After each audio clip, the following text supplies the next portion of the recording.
Tonight's game is brought to you by Safeway.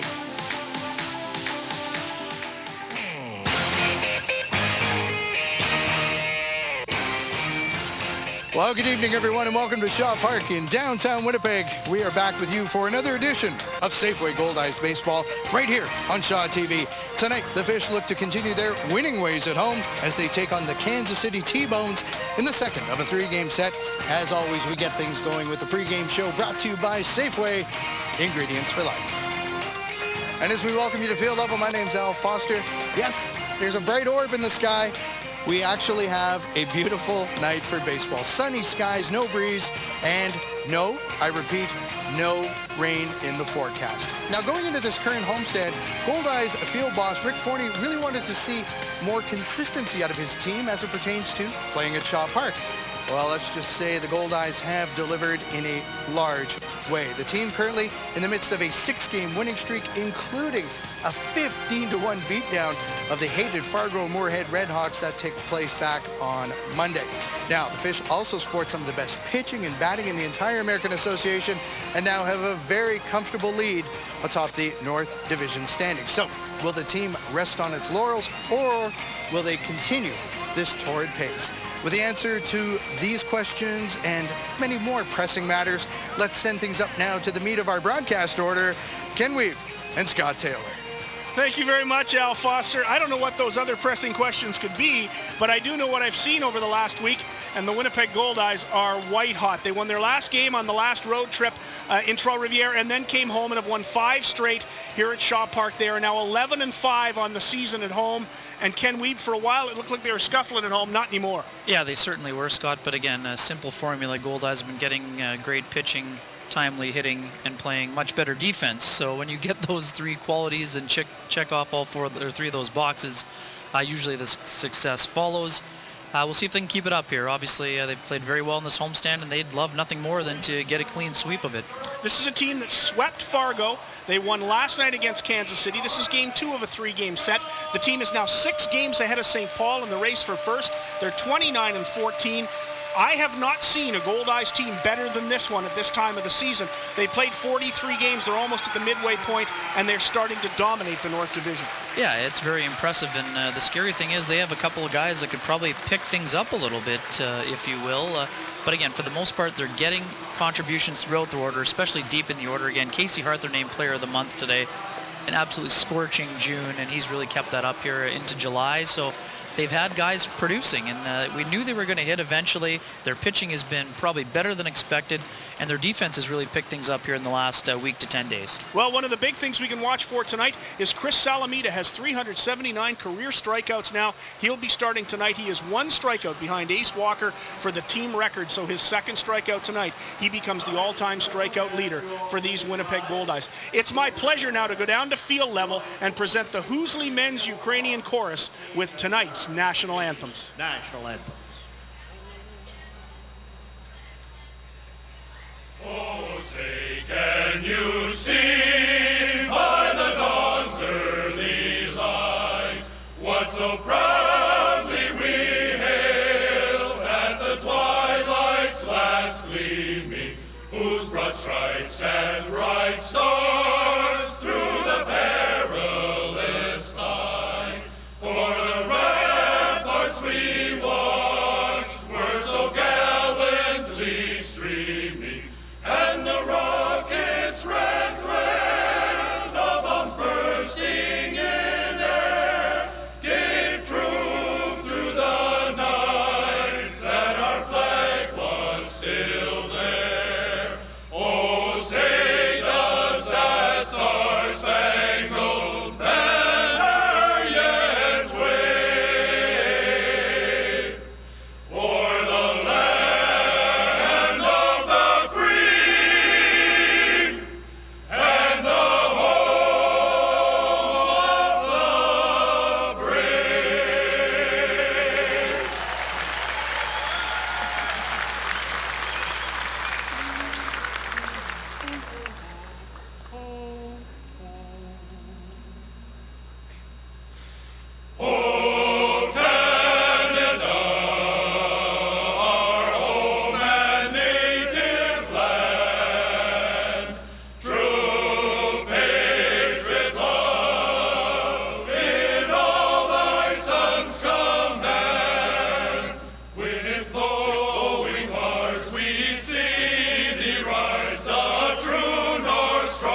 goodness, how good was that? It's Ukrainian Christmas in July night, as Dan Chase told us about last week. And the Hoosley men's Ukrainian chorus were spectacular. That was sensational. Whoa. Brings a tear to my eye. I got goosebumps. Don't cry. I did. I had goosebumps. Wow. Let's get to baseball. The Goldeyes starting defensive alignment. The boys out in the carpet is brought to you by A&R Carpet Barn. Visit one of our 2 locations at 50 Archibald Street and 655 Pembina Highway. As always, Luis Allen is the catcher. Casey Harther, the hottest hitter in baseball, maybe anywhere. The player of the month for the Goldeyes, hitting .392, the leading hitter in the American Association, plays first base. Brock Bond, who has been outstanding at second, starts there tonight. Tyler Kuhn is at short, and Josh Mazzola plays third. Ray Sadler's in left, Reggie Abercrombie in center, and Donnie Webb in right. They can go and get anything. And Chris Salamita, the lefty, the starting pitcher tonight. The Goldeyes starting defensive alignment, brought to you by A&R Carpet Barn. Visit ANRCarpetBarn.com.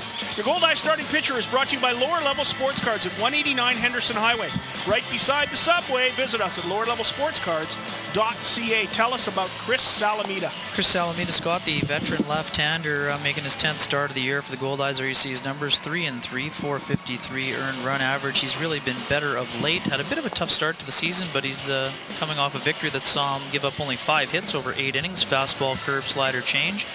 And he works quickly, and he likes to go in and out, up and down like most veterans do. Won't overpower you, but it's all about command for Chris Salamita, and he's had that command of late. Absolutely. Chris Salamita is your Goldeyes starting pitcher, brought to you by Lower Level Sports Cards at 189 Henderson Highway, right beside the subway. Visit us at lowerlevelsportscards.ca. Your Kansas City T-Bones starting lineup is brought to you by Pembina Chrysler Dodge Jeep, proud supporter of your Winnipeg Goldeyes.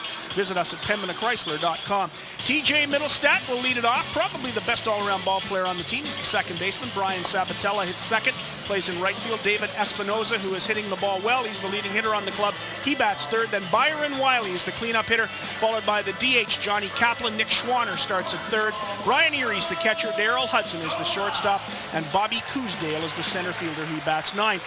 The T-Bone starting lineup brought to you by Pembina Chrysler Dodge Jeep, proud supporter of your Winnipeg Goldeyes. Visit us at pembinachrysler.com. You mentioned Chris Salamita had a great start his last time out. He got off to a terrible start on that initial road trip of the year. Gave up a pile of runs early, and the thing with Salamita is if you don't get to him early, it's unlikely you'll get to him at all.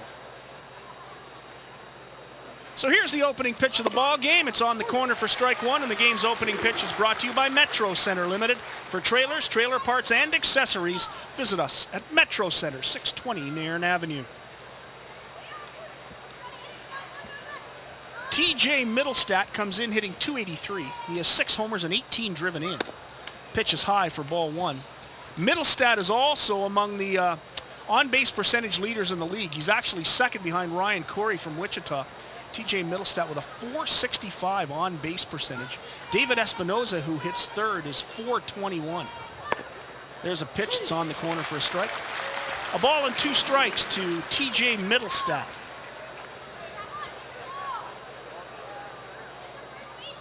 Middlestat is from Mission Viejo, California. Got as far as AAA. Played in Brevard County and Huntsville last year. This one foul back to the screen. Count remains a ball and 2 strikes. Interesting club with the T-Bones. We've often seen them be a bit of a power hitting club. They're more of a speed on the bases, singles, doubles kind of team this year. They have a lot of speed, but not a lot of power, as their leading home run man has 6 bombs this year. And that would be this guy, their leadoff hitter. Don't see that every day. Not every day. A ball and 2 strikes. Here's the pitch. Swing and a miss. He struck him out.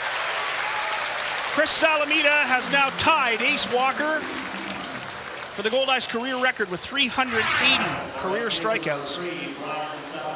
And look at the movement right there. There's that frisbee slider curve right there. The slurve got him with that one there out in front. Real nice pitch with good downward movement. So 1 up, 1 down for Kansas City. Goldeyes won last night 5-3. Goldeyes started early and then hung on. Salamita kicks and delivers. That's in there for a strike. Boy, that tailing fastball at 83 really moves back in across the plate. Cut the inside corner. Sabatella hitting .287, 2 homers, 17 driven in. That pitch is inside, 1-1.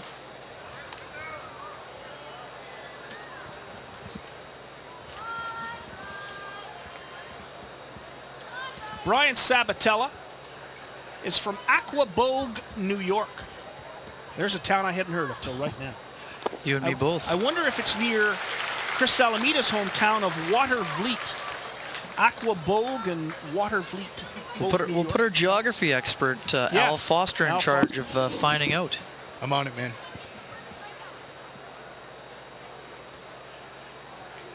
One and two, the count to Sabatella. Swing and a miss. He struck him out, and it didn't take long. He is now the record holder. The Goldeyes career record of 381 strikeouts. Chris Salamita breaks the record held by Ace Walker. Another great curveball right there, Scott. And boy, oh boy, that is a sharp breaker right now, and the fans showing their appreciation. Many of them standing, not quite a full standing ovation, but I think the ones that really have been around for a lot of this and a lot of Salamita's brilliance with this ball club, maybe the best left-hander they've had here. 81st start with the Goldeyes. That is an impressive number. There's a pitch right down the middle for strike one to David Espinoza. Espinoza's a tough out. He has only one home run. He's driven in 16, but he's hitting .294. He's the leading hitter on the club.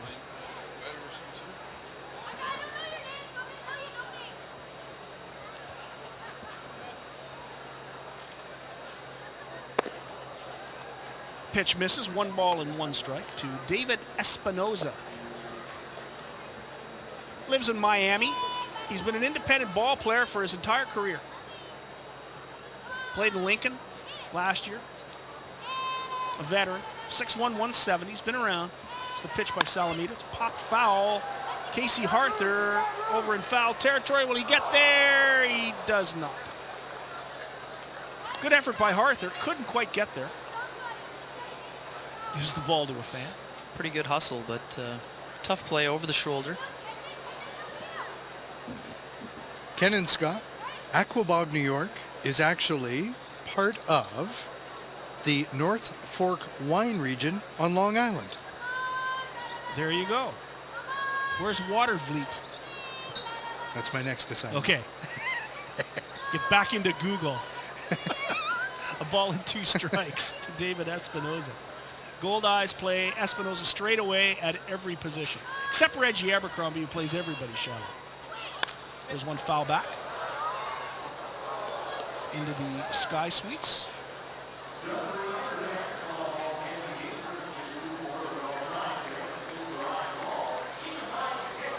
The Goldeyes just finished sweeping Fargo, something we don't see very often. The last 2 games, the doubleheader on Monday night, 8-3 and 15-1. It's a significant beatdown. Like you said, that does not happen often. Doesn't happen often. There's one chop foul. And by the end of it, Doug Simonuk had gone and hid in the corner of the dugout, and we never heard from Doug again. Off to St. Paul. He was the first one on the bus. Probably not a real happy camper, I can't imagine. Scott, Watervliet, New York is just north of the capital of Albany. Population 10,254. So Aquabogue and Watervliet are not close to each other. They are at not, all. sir. It's got to be close to the Hall of Fame, though. Cooperstown, Watervliet. I would think, yes. It's not far from Albany, I don't think. Hour and change. Hour and change. We love Cooperstown. I only remember that because on a road trip with the Moose back in the day, I was very tempted to go to Cooperstown, Yep. but it was a snowstorm and I was unable to get Swing and a miss. He strikes out the side. Salamita, 3 up, 3 down. He strikes out Middlestad, Sabatella, and Espinoza to start the ball game. No runs, no hits, no errors, nobody left. It's Kansas City 0, Winnipeg coming to bat. This is Safeway Goldeyes Baseball. Scott Taylor, Ken Weave, and Al Foster. Glad you could join us here live on Shaw TV.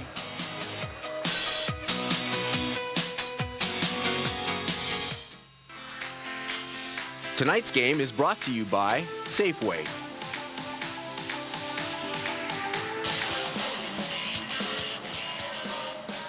Welcome back to the ballpark. Time now for the T-Bone starting defensive alignment. The boys out in the carpet, brought to you by A&R Carpet Barn. Visit one of our 2 locations at 50 Archibald Street or 655 Pembina Highway. For the Kansas City T-Bones, Brian Erie is the catcher. David Espinoza is at first base. TJ Middlestat, second baseman. Daryl Hudson starts at shortstop. Real nice ball player. Nick Schwanner's at third. Byron Wiley is in left. Robbie Cousdale is in center. And Brian Sabatella starts in right field. Rick Zagoni is the starting pitcher. The T-Bone starting defensive alignment brought to you by A&R Carpet Barn. Visit ANRCarpetBarn.com. The T-Bone starting pitcher is brought to you by Lower Level Sports Cards at 189 Henderson Highway, right beside the subway. Visit us at lowerlevelsportscards.ca. Tell us about Rick Zagoni. Well, Zagoni has been the beneficiary of some good run support, let's say, Scott. 6-1 record, but a 5.4 earned run average. So he's been getting a lot of support behind him. Fastball curve, slider change. His slider is at out pitch, if you will. A strike, or not really a big strikeout guy, more of a ground ball pitcher who pitches a contact. Going to bring it at about 86, 85, 86. So should be an interesting tilt. He's had a lot of success, so the Goldeyes are going to have to get on him early.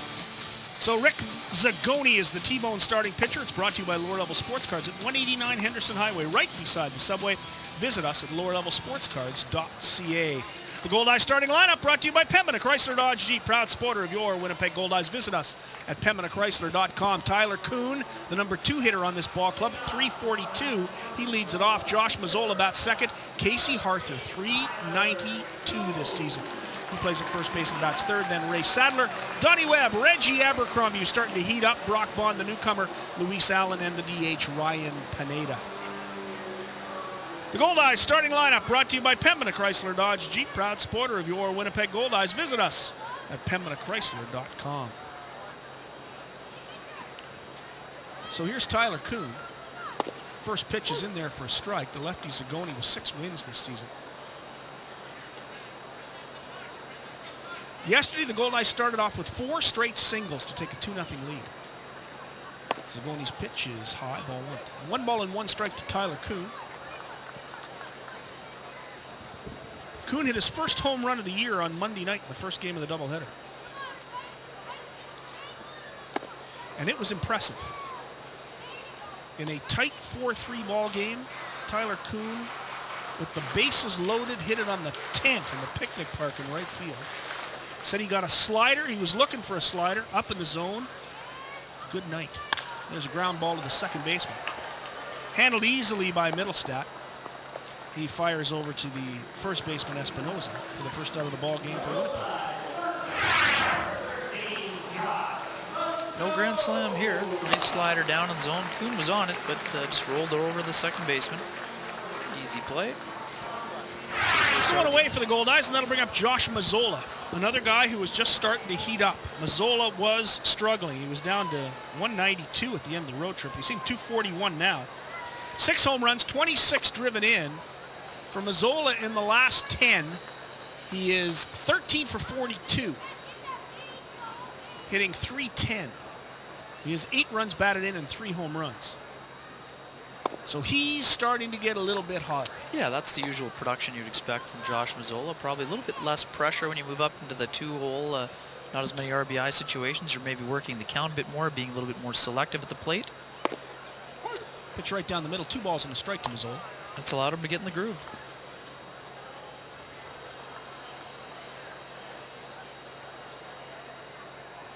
Zagoni works quickly. Here's the pitch. That's low. 3 balls and 1 strike to Josh Mazzola.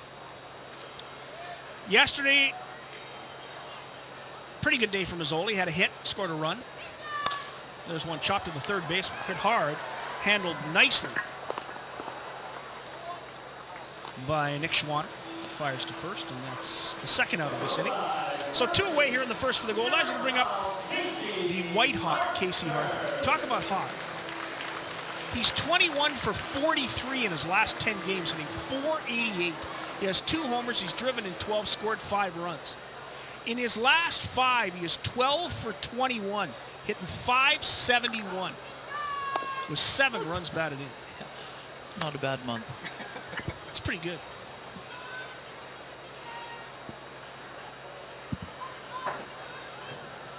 Pitch by Zagoni, fouled off. Al Foster asked the big question today. Why is he still an indie boy? You got to figure there's some double-A team that could use a guy hitting 392. Pitches high, ball and 2 strikes to Harther. Then again, we asked that same question of Kyle Anderson, and suddenly he was gone. There's a line shot just foul. Everything Harther's been hitting these days is hard. No kidding.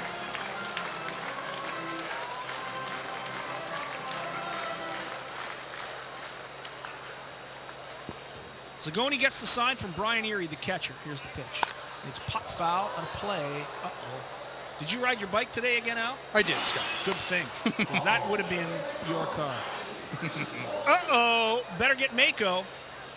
Canada's Body Shop. Mako. Collision repair and auto painting at 983 Wall Street.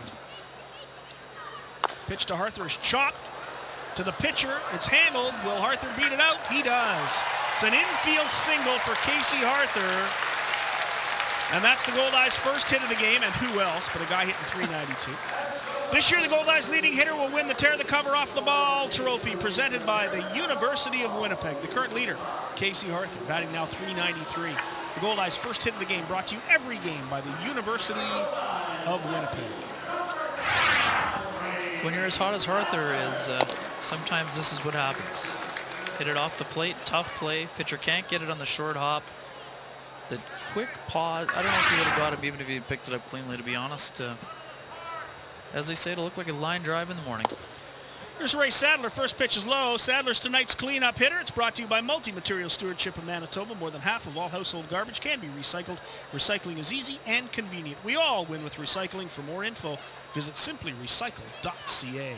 Swing and a miss by Sadler. Count goes to 1-1. Ray Sadler's kind of at the other end of the Casey Harther red-hot month. He's hitting 222. 8 homers, 25 driven in, and 5 of Sadler's 8 home runs this season have been either game-tying or tie-breaking home runs. They've been important. Yep. Pitch by Zagoni. That's low. 2 balls and 1 strike to Sadler. The other thing that Sadler's done, and every time you talk to a pitcher after the game, they will tell you Ray Sadler made a great play in left field in the 3rd inning or the 5th inning. His defense done a very good job splendid. out there. He's really had a little extra spring in his step this year out in the field. Been very impressed by him. Sadler stays ahead as Zagoni falls behind 3-1. And again, even when he's struggling, he has that stroke that if you make a mistake in the heart of the plate, you're going to watch him travel a long way. Misses outside, and Sadler draws a walk. So suddenly with 2 out, the Goldeyes have a bit of a rally for Donnie Webb. Sadler's at first, Harther goes on to second. 2 on, 2 up, and here's Donnie Webb is hitting 275 homers and 19 driven in.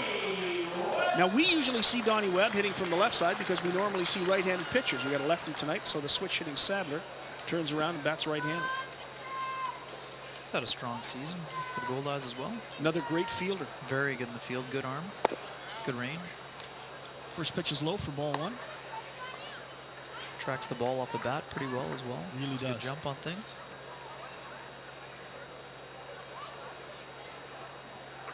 One ball and no strikes to Webb. Zagoni's pitch, that's down the middle for a strike. Donnie Webb, Tequesta, Florida. He's an LS4, played in Rockland last year with the Rockland Boulders. Played 97 games for Rockland, hit 297, had 10 homers, 46 driven in. Zagoni's pitch is in the dirt.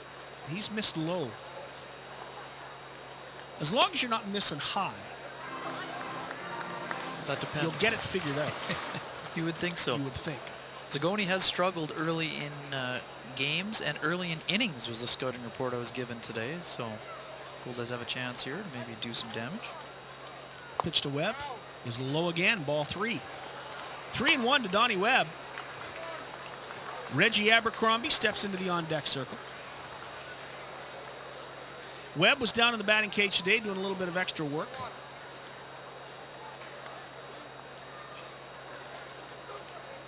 Game 2 of a 3-game series, the Goldeyes in Kansas City. Zagoni's pitch, way outside. Ball 4, Webb draws a walk and the bases are loaded. And suddenly, an inning that looked like it was going to be over has now become interesting for manager John Massarelli of the Kansas City T-Bones. And the man stepping to the plate just happens to be the guy who leads the Goldeyes in homers with 9. Just happens to be. And he hit one to the wall yesterday in the deepest part of the park, right to the Winnipeg Parking Authority sign, that was knocked down by a really strong wind. At another time, like tonight, that would have been out. So here's Abercrombie with 9 home runs. First pitch is low and inside for ball 1. Abercrombie also leads the Goldeyes in runs batted in with 27. Goldeyes have a large group around 25-26. Mazzol and Sadler at 25, Harther at 26, and Abercrombie at 27. There's a pop-up foul and out of play.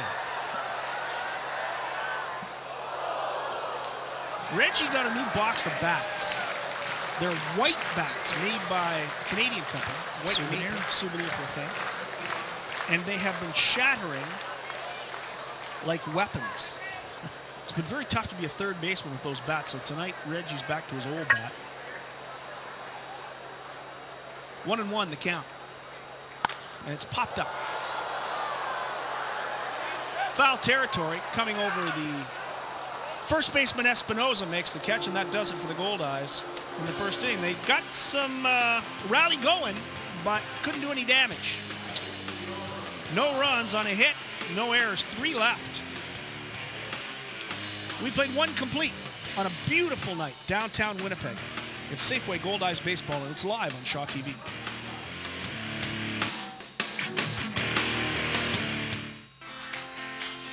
Tonight's game is brought to you by Safeway.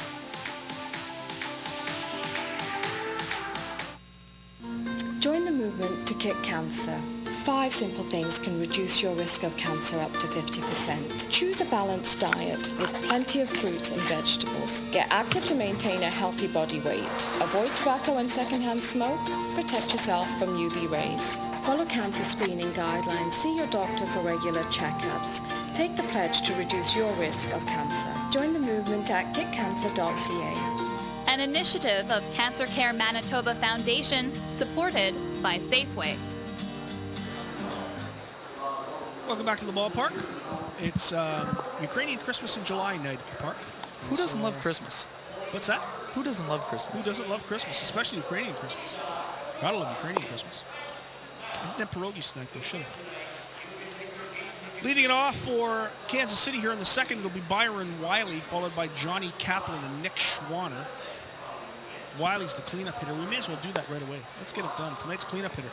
Brought to you by Multi-Material Stewardship of Manitoba. More than half of all household garbage can be recycled. Recycling is easy and it's convenient. We all win with recycling. For more information, visit simplyrecycle.ca. So our cleanup hitter, Byron Wiley, is hitting .275. He has 3 home runs and 18 driven in. Last night he was 0 for 3, did score a run, was walked once. Pretty crisp curveball for Salamita in that first inning. We'll see if he keeps that going here in the second.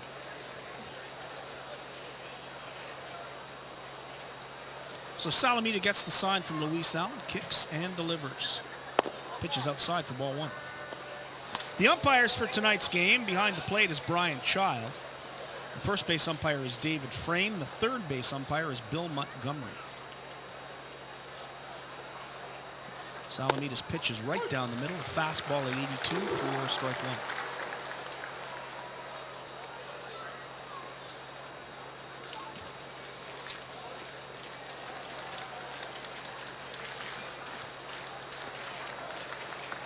Salamita and Allen have been battery mates 81 times here in Winnipeg.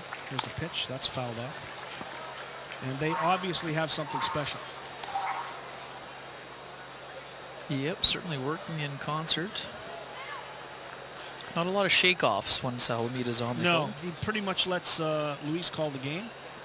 Luis knows exactly what Salamita has in every situation, and we've talked so often about the fact that he's in, out, up, down, works fast, throws strikes, does everything that a starting pitcher needs to do, and he'll throw it to the target. There's a curveball, misses inside, 2-2 the count. Also credit to Jamie Vermillier. They put together a pretty good game plan, and him and Luis do a lot of discussing going into series. And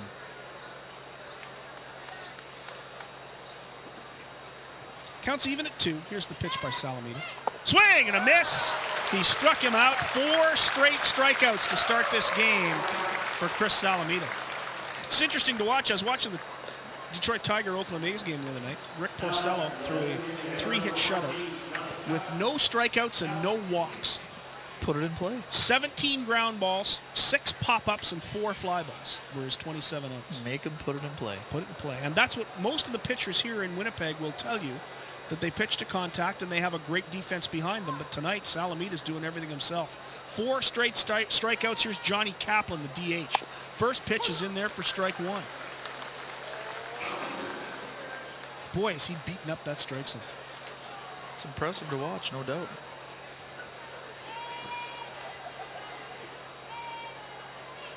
Don't want to let your defense get bored. 1 strike to Kaplan. Pitch outside. Tried to go with the curveball. Little back door. Just missed. 1-1. It's pretty easy to stay on your toes, though, when your pitcher's beating up the strike zone, rather than the alternative.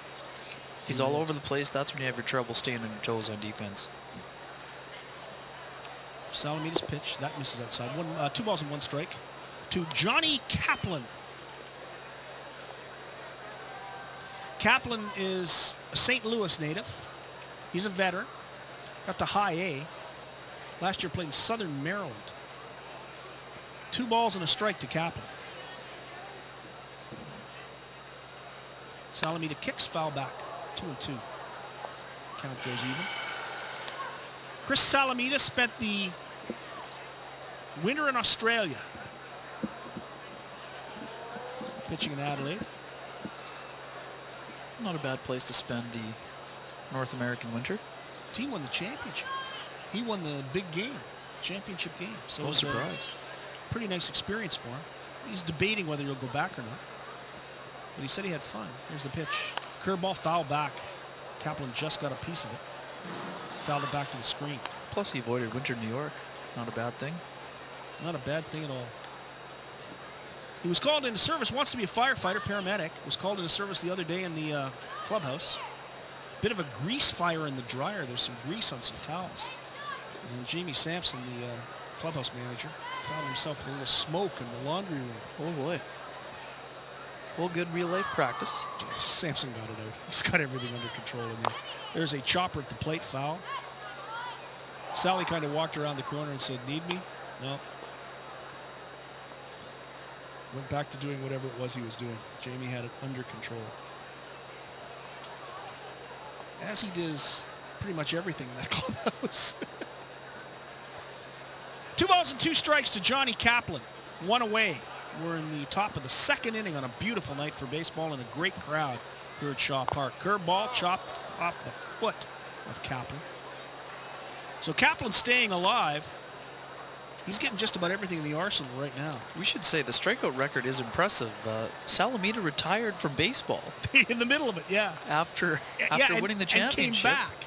And then came out of retirement after playing senior baseball back home in New York, where he was primarily an outfielder. You don't hear that every day in independent baseball. Usually once you say goodbye, it's tough to come back because you've been working in the real world.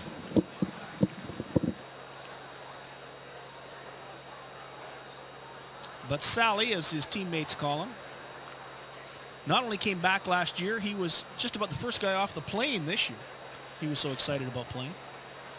2-2 the count. Here's the pitch. It's popped up right over our heads, and Kaplan stays alive. He is chipping away at the best Salamita has. I just had to let Ken know, Scott, I did not catch a foul ball in your absence, my friend. Well, it's a tough job. We haven't seen any up here, and these brand new windows we have in this booth, it's wide open. There is no post in the middle anymore. We still haven't seen a ball back here in the booth. 2-2 the count to Kaplan. Here's the pitch by Salamita. It's inside. Count goes full, 3-2.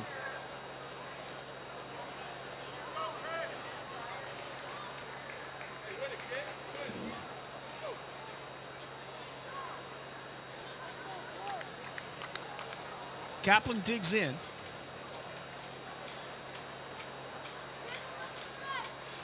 Here's the pitch. That's hit into left field. Ray Sadler, can of corn, makes the catch. So the first ball hit in fair territory tonight by the Kansas City T-Bones is a routine fly ball to Ray Sadler in left. Another good pitch down on the zone. Kaplan with a lazy pop-up. Sadler hauls it in easily for the second out. So 2 away here in the second. That brings up Nick Schwanner. Schwanner comes in hitting .253, no home runs, 11 driven in.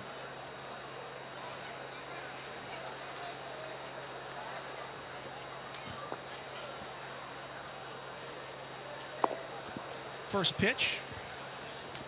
Just misses, ball 1. Nick Schwanner is from Slidell, Louisiana. Played in Evansville last year. Got as high as A ball. 26 years old, 6 feet 220. The third baseman on this T-Bones club, and there's a ground ball foul. Drafted twice, Scott. 42nd rounder of San Francisco in 2009 and the 30th rounder in 2010 by the Tampa Bay Rays.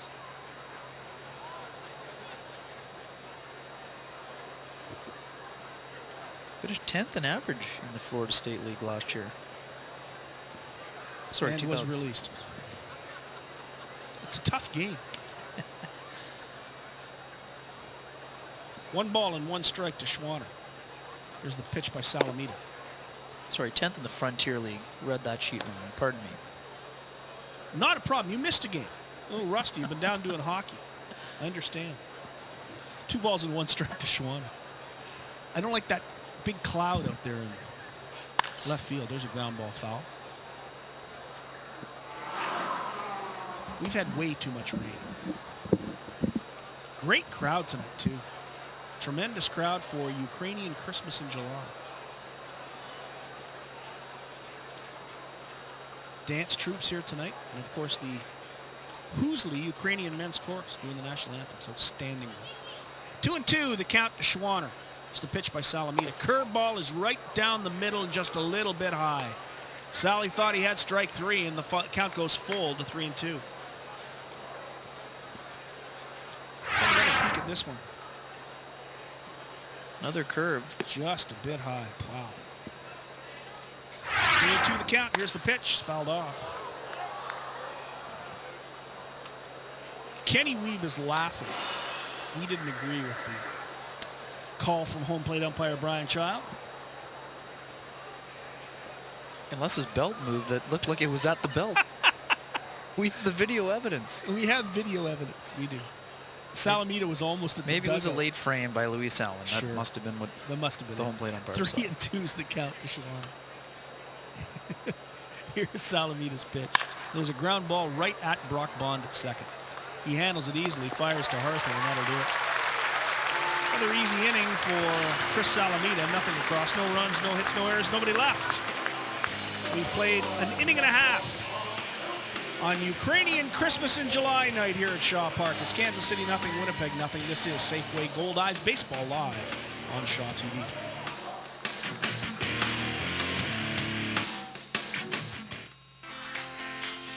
Tonight's game is brought to you by Safeway. The Lazy Boy Comfort Zones, located in the Winnipeg Free Press Sky Suite, is fully furnished with the latest Lazy Boy sofas, love seats, and recliners. The Winnipeg Goldeyes would like to thank Lazy Boy Furniture Galleries, located at 1425 Ellis Avenue, for their support. Lazy Boy Furniture Galleries. Comfort, it's what we do. Welcome back to the ballpark. 1 in 4 deaths on Manitoba roads involves a distracted driver. Texting and driving is illegal, and it could cost you a $200 fine, 2 demerits, or your life.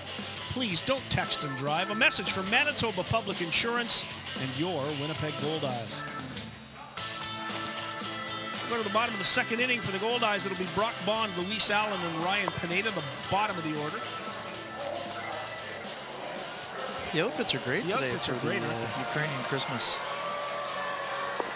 Now, to be fair, we, as a ball club, provided the Ukrainian Christmas in July t-shirts.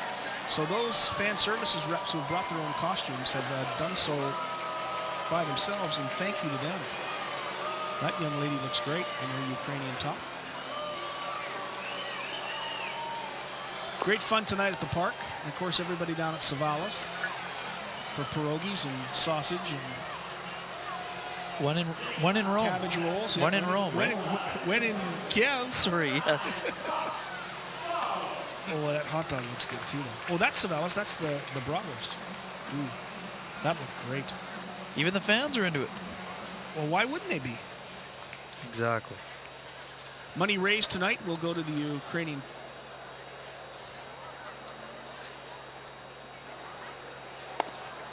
Society in Winnipeg and the Shevchenko Society. And a lot of the money will go to the Ukraine for medical supplies. So a big night tonight at the park. One strike to Brock Bond. Pitches outside 1-1. Bond comes in hitting .320. Hasn't been here very long. No home runs, 5 driven in. 10th game for Bond. In his first 9, 8 for 25, .320 average. Had a good chat with Brock before the game today. Good He's guy. going to feature in the Winnipeg Sun tomorrow's paper, and up online later today. 1 ball and 2 strikes to Bond. Here's the pitch. That's in the corner for strike 3.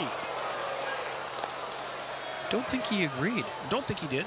Chris Salamita didn't agree with the last high strike that he threw either. Slider. Oh boy, that's why I didn't like it. Because it's home. Because it wasn't a strike. Here's Luis Allen. Allen comes in hitting .246, no homers, 16 driven in. He's got the white bat, these new white bats, and he gets a base hit with it. A solid single to right center field for Luis Allen. On the first pitch he sees from Zagoni. They're just odd looking to me, these pure white bats. And they've been breaking like shattered glass all over this infield. Fastball away. Allen just goes down and gets it. Bloops it into center field. Smart piece of hitting right there. Didn't try to do too much with it. Compact swing. Got himself a base hit. Got the barrel of the bat on it. Hit a line drive, base hit. So Luis Allen's at first. Here's Ryan Pineda, another guy who's been hot. He's hitting .319 now. And over the last 10, Pineda's hitting .455, 15 for 33. Here's the pitch by Zagoni. That's right down the middle for a strike.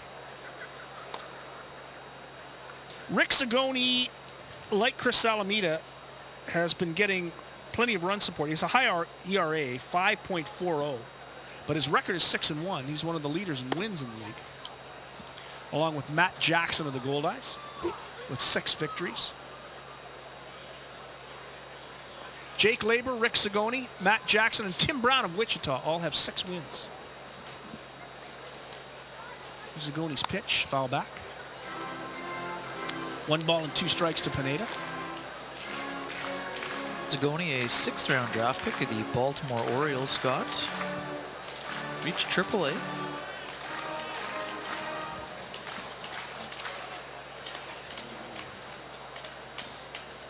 One and 2, the count to Pineda. Allen, not a great lead at first base. Pitch to Pineda, foul tip into the glove. Nope, it's dropped. Count remains 1-2.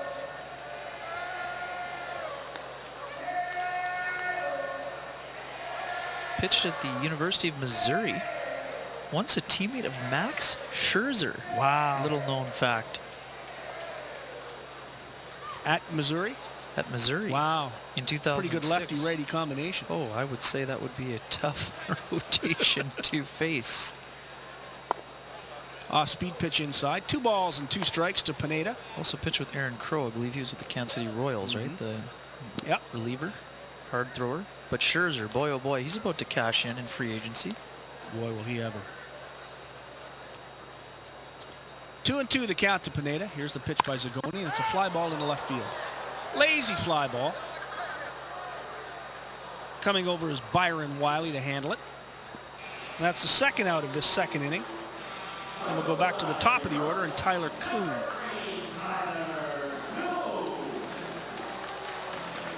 Well, we talked about Tyler Kuhn's Grand Slam home run on Monday night in Game 1 of that doubleheader. He had 17 home runs in his career. heading into that at bat, and a 7-year career in minor league professional baseball. But he promised his teammates that he would hit one this year. It was a big one. Well, I bet he didn't promise he would hit a grand slam. Not the first one, certainly. Crushed it, too. It was a no-doubter. 1 ball and no strikes to Kuhn. Zagoni kicks, delivers, and there's a line shot in the right field for a base hit. Luis Allen makes the turn at second, and he's held by Rick Forney. Solid single in the right field for Tyler Kuhn. Goldeyes' 3rd hit of the night, and that'll bring up Josh Mazzola. Let's have another look. Kuhn's been swinging the bat well for the majority of this season, and again, this is just another great example of staying in against a left-handed pitcher. Gets his hands in and drives it past the first baseman and into right field. Ball was hit so hard, Allen couldn't really think about trying to go for third with 2 outs. Never want to make that 3rd out over at third base. So here comes Mazzola with a couple of runners on. Josh is 0 for 1 back in the first. He grounded out to third. 6 homers, 26 driven in. Here's Zagoni's pitch. And that's right down the middle for a strike. Mazzola thought it was a little bit high. Doesn't agree. Nonetheless, 0-1.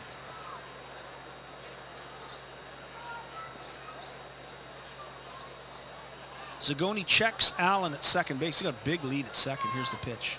That's high, 1-1. This is game 2 of a 3-game series between the Goldeyes and Kansas City. Game 1 yesterday, Canada Day, started at 4 o'clock. Today's game, of course, at 7. Tomorrow, getaway day for Kansas City. The game will start at 6 p.m. 6 p.m. here at Shaw Park.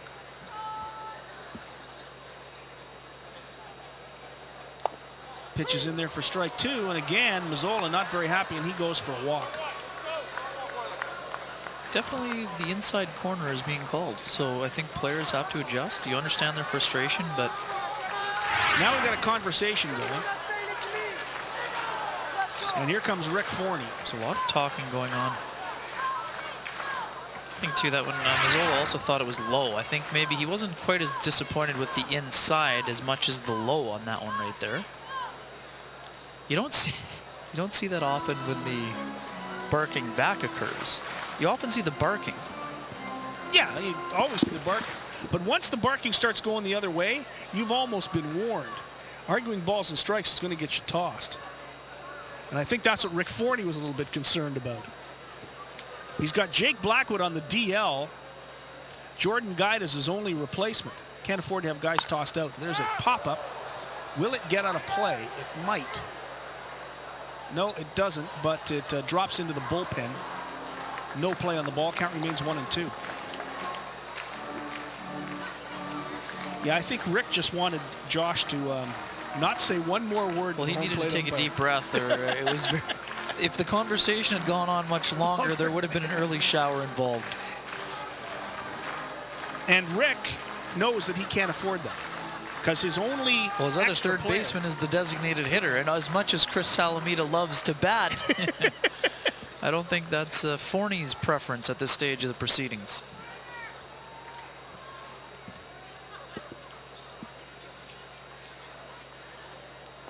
There's a pitch that bounces to the plate. 2-2 the count.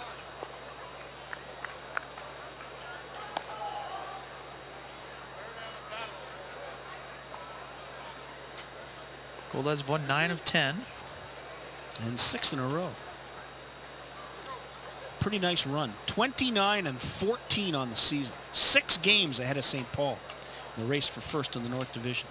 Here's Zagoni's pitch. That's low and inside. Count goes full now to Mazzola. 3 balls and 2 strikes. 2 away, 2 on. Goldeyes have threatened in both innings tonight. Still nothing on the board.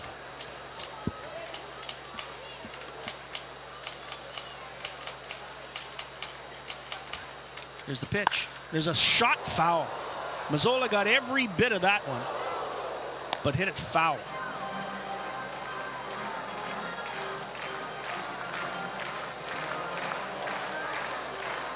So count remains 3-2 to Josh Mazzola.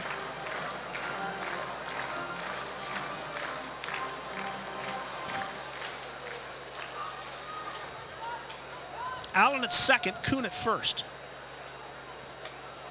Zagoni steps off. Now he steps back on. Casey Harther in the on-deck circle. Here's the pitch. Runners go. It's chopped foul at the plate. Really good job of wasting what was a really tough pitch. He was definitely fooled there and just got his bat on it to foul that one off to stay alive.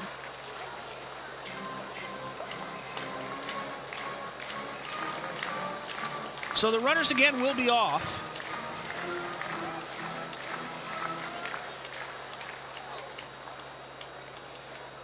As Mazzola and Zagoni battle. Erie sets up outside. Here's the pitch. Swing! And a foul tip at the plate again. Again, he fights it off. Real good at bat for Mazzola. And again, if he gets a base hit here, you're going to have to give an assist to Rick Forney, who calmly walked over to Josh Mazzola, settled him down after that strike call he did not agree with. It's been real good at bat here. And work the count full, 2 outs. Base runners are going to get a head start here.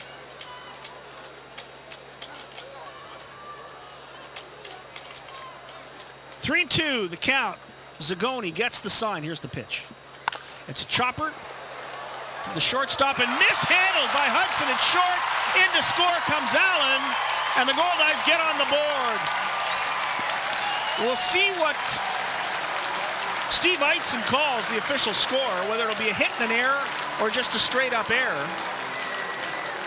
It's going to be just an error. It's an error to the shortstop that allows Allen to score and Mazzola to go to first base, and the Goldeyes take a 1-0 lead. Well, he won't get the RBI, Scott. This is a great at bat. Slider, he's out in front. Shortstop comes over, and that is a routine play. It was a tough job on the angle he came at it from, but took his eye off the ball, and Luis Allen wisely rounds third after the ball goes past the shortstop Hudson. And the Goldeyes are on the board. First pitch to Harther is hit hard and foul down the third baseline. So Mazzola's at first and Kuhn's now at second. This Kansas City T-Bones team is second last in the league in fielding with a .967 fielding percentage. Total errors, they are now first in the league with 57. 57 team errors already. Here's Zagoni's pitch, and it's a fly ball into right field. The right fielder Sabatella makes the catch, and that does it for the Goldeyes here in the second inning. But they get a run. 1 run on 2 hits. There was also an error and 2 men left on base. So the Goldeyes draw first blood. It's Winnipeg 1, Kansas City nothing. This is Safeway Goldeyes Baseball live right here on Shaw TV.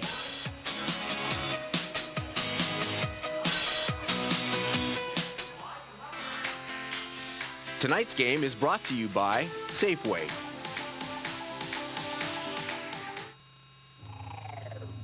Check out 300 Rise of an Empire, available right now on Shaw On Demand.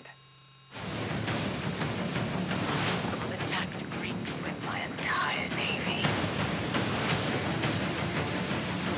Let it be shown, we chose to die on our feet rather than live on our knees.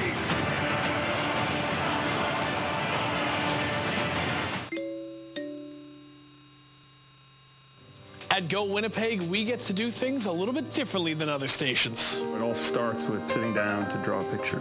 We go past the basic facts and become storytellers, showing viewers what's happening in the city and beyond. And I hope one day I can play in the Olympics. Stories that may otherwise be missed, yet matter so much to our community. We even hit the scene with special event live mobile coverage. That's the Shaw TV difference.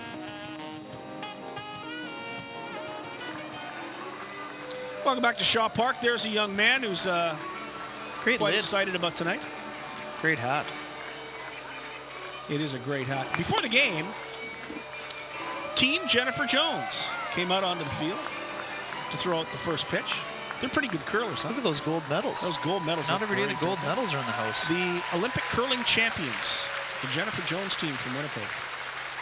Jen from the St. Vital Curling Club, Josh Drews, who is one of the best curlers on the team, and Brendan Lafferty, who has decided to become a curler. They're going to have a team together, I think, at Fort Rouge this year. They're definitely in the right company if they want to get some tips. You know it. Caitlin Laws, Jill Officer. Jennifer Jones. So quite a year for that crew. Oh, wow. They're good, huh? Understatement of the night. They're pretty good. Brian Erie, Daryl Hudson, Bobby Cousdale. And the first pitch is hit into right field for a base hit. The number 7 hitter, Brian Erie, the catcher. Singles for the first hit of the night for Kansas City off Chris Salamita. Yeah, when you've seen your teammates go 6 up and 6 down with 4 strikeouts, I think you want to attack the pitcher early in the zone, look for a pitch you might be able to drive and go with it. And that's exactly what Erie was able to do right there. So Erie's at first with nobody out, and that'll bring up the number 8 hitter, Daryl Hudson, the shortstop, who probably would like to redeem himself a little bit right here after that error that cost his team a run. Salamita checks the runner. Here's the pitch, and it's in there for strike 1. Brian Erie has stolen 3 bases and not been caught this year. He's not listed in the stolen base percentage because he hasn't stolen enough. David Espinoza is the leader in the league. He has 8 steals, hasn't been caught yet. Time is called. Daryl Hudson steps out. Hudson comes in hitting .231, no homers, 7 driven in.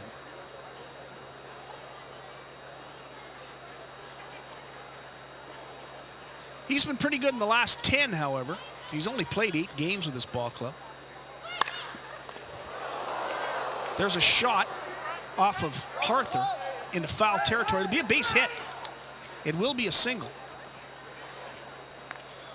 So quickly, 2 hits for Kansas City to open up this 3rd inning. A single to Erie and that hard shot by Hudson. And now there's runners on first and second with nobody out, and Kansas City has a bit of a rally going. Let's have another look at this here. Late on the pitch, goes the other way. Harther does get down, but off the glove and over. Did get his body in front of it, but unable to corral it.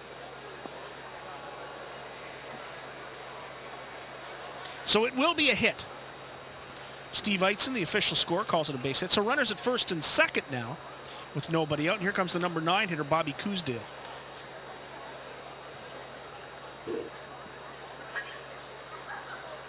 Cousdale from Lutz, Florida.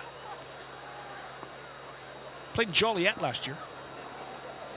Al, perhaps a bunt. Lutz, Florida. I was going to say, do you need me to Google map something? Yes, there? please. Maybe a bunt. I go to Florida a lot. I don't know where Lutz is. I'd be dropping it as the number 9 hitter. I think you bunt in this situation. Although Cousdale had a pretty good game yesterday. He's only hitting .203. Hit the ball hard 3 times, went 0 for 4. First pitch is right down the middle for a strike, and there was no sense there that he was going to square the bunt. Surprising to me.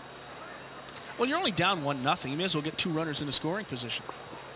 Unless, of course, Massarelli knows that he may not be a very good bunter. If you're hitting .203, you better be a good bunter.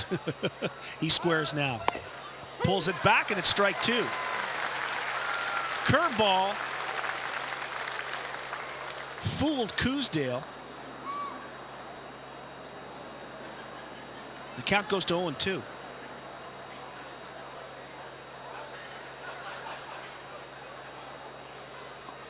Scott, Lutz, Florida, just north of Tampa. How far north? I knew you'd ask that. Sorry, Al. I should have been ready. 0-2 the count to Cousdale. Here's the pitch by Salamita. Swing and a foul tip at the plate. Goes back to the backstop. Count remains 0-2. No, I didn't want to ruin your evening.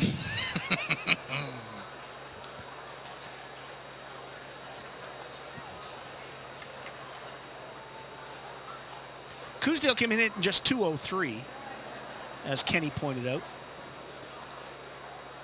And now he's behind 0-2. Salamita would love nothing more in this situation than a ground ball to Tyler Kuhn at shortstop. Here's the pitch. Swing and a foul tip again. These T-bones are battling.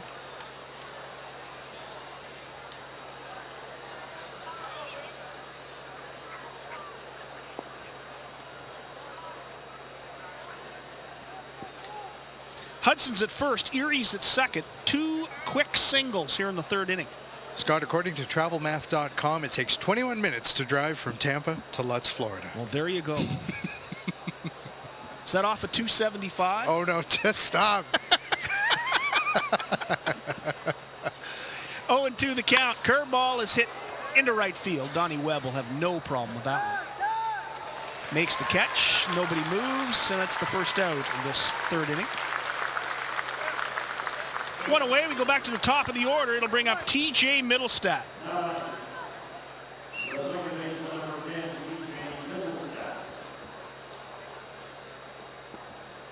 Mittelstadt 0 for 1. He was one of those 4 straight strikeouts to start the game. He was the record tire. 380 strikeouts for Salamita in his career. That tied the mark by Ace Walker. Mittelstadt hitting .282, 6 homers, 18 driven in. Leads the team in home runs. Tied for the team lead in runs batted in. Salamita delivers, misses outside, ball 1.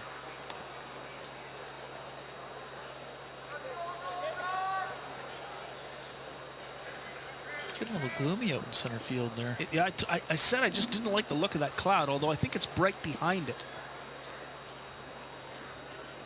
Salamita's pitch misses low. 2 balls and no strikes. That's something we haven't seen much tonight. Salamita getting behind 2-0. No question.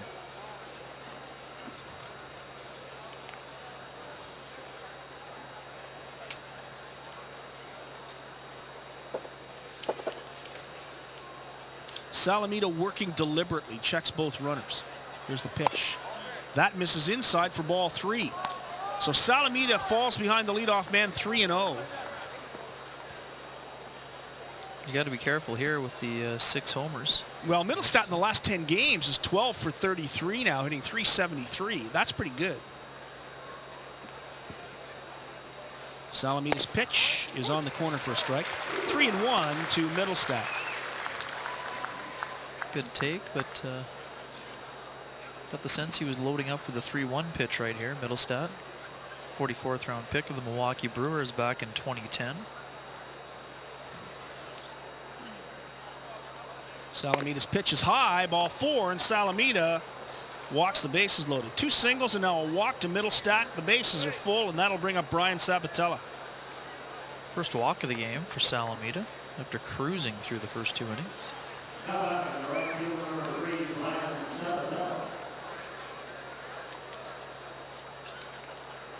Sabatella hitting .285.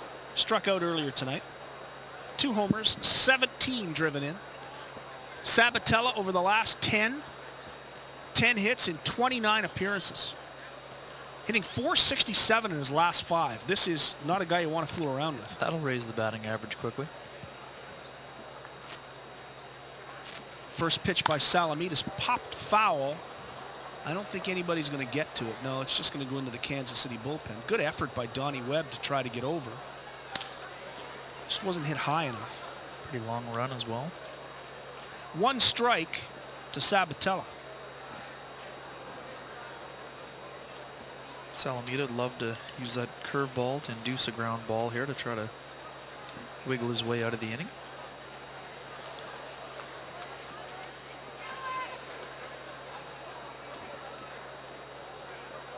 Goldeyes a double play depth for Sabatella. Harther playing off the runner at first. Here's the pitch. There's a ground ball the other way, and it gets through for a base hit. This could score 2. Coming home is Erie. Coming home is Hudson. And Kansas City takes a 2-1 lead. Mittelstadt goes on to third. And it's a 2-run single for Brian Sabatella. 3rd hit of the inning. And Kansas City takes a 2-1 advantage. Well, you said it, Scott. Sabatella red hot in his last 5 games, and he keeps that up here.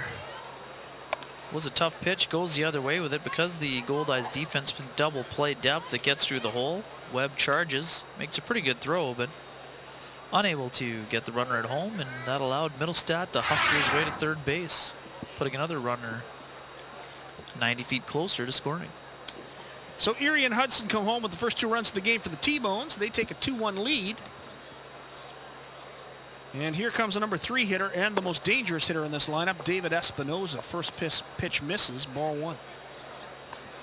2 runs, 3 hits, and an error for Kansas City. 1 run on 3 hits and no errors for the Goldeyes.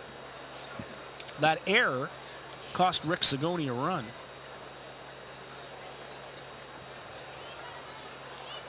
Pitch is in there for a strike, 1-1. Espinoza, 23rd overall pick by the Cincinnati Reds in 2000, Scott. First team high school All-American back in 2000. Wow. 23rd overall. Ranked 90th by Baseball America in their annual top 100 poll of prospects in 2001. 1-1 the count. Here's the pitch, swing and a miss. Strike 2, 1-2 to Espinoza.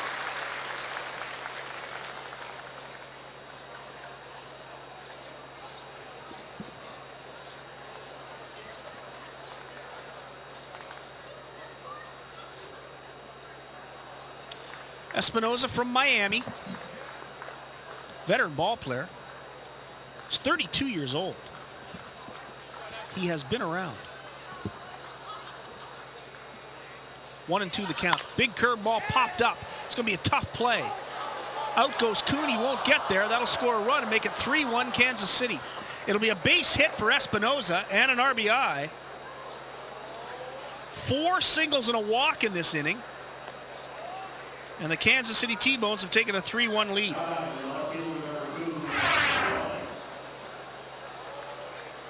Curveball up in the zone. Espinoza was fooled way out in front, but just hit it into the right spot. It's a tough play. Well, Reggie Abercrombie again, with the sun where it is, and you can see where that just swath of sun goes into the outfield, did not see that ball leave the bat. Man, even as shallow as Reggie plays, it's a tough play to get there. Another blooper. But in order to get there, you've got to be off with the crack of the bat, and he just didn't see it. So runners at first and second now with 1 out. Here comes Byron Wiley. First pitch by Salamita's in there for strike 1.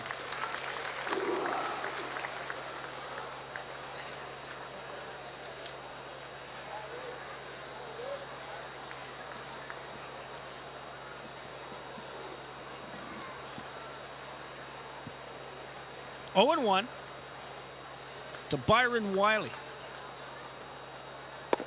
Curveball in there for a strike quickly. Salamita gets ahead of Wiley, 0-2.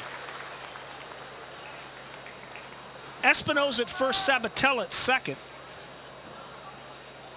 3 runs are in here in the 3rd inning. And that sky gets a little bit darker. There's already a bit of a rainbow out there over the left field wall. And I said no rain in the forecast, Scott.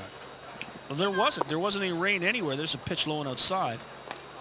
A ball and 2 strikes. There was no sense that there was going to be any rain tonight. But there is some rain north of the city. Because we don't usually get the tip of a rainbow when there's no rain at all here. Not often. 1-2 the count. And there's a pitch the other way. It's a base hit, solid single to left field. And Ray Sadler mishandles the ball, and the runners will all move up 90 feet. Byron Wiley gets a single. There'll probably be an error as well on Ray Sadler. Espinoza goes all the way to 3rd. Sabatella comes home to score. That makes it 4-1, and things are falling apart for the Goldeyes. Good job going the other way. And out comes Jamie Vermillier to Sadler talk to charges it Salamita. perfectly, Scott, but he looked up to see if the runner was going. He was not initially. The stop sign put up by the 3rd base coach, but scored anyway after the bobble by Sadler, and an error does go up on the board, as it should. The stop sign was up, and the runner had stopped until Sadler misplayed the ball in left field. Jamie Vermillier smartly goes out for a little discussion with Chris Salamita. Crooked number up on the board already, and Goldeyes is trying to minimize the damage here and try to get out of it without any other runs scoring.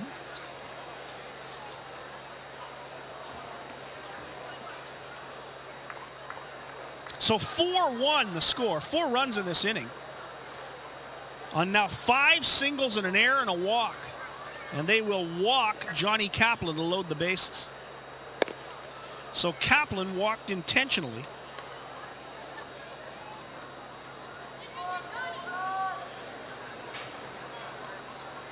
And that'll load him up. And bring up Nick Schwanner, the 9th hitter in this inning. Set up's a lefty-lefty matchup also. We try to get the ball on the ground to get that double play and maybe get out of the inning.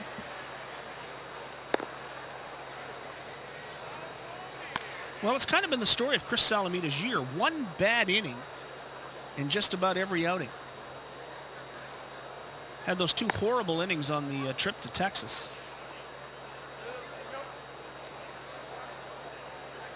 And he's given up 4 here. The bases are loaded with just 1 out, and that brings up Nick Schwanner.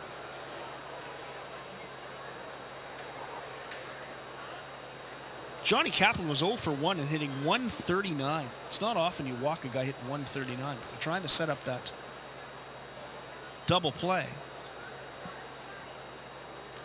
So here's the left-handed hitting Schwanner to face Salameda with Kaplan at first, Wiley at second, and Espinoza at third.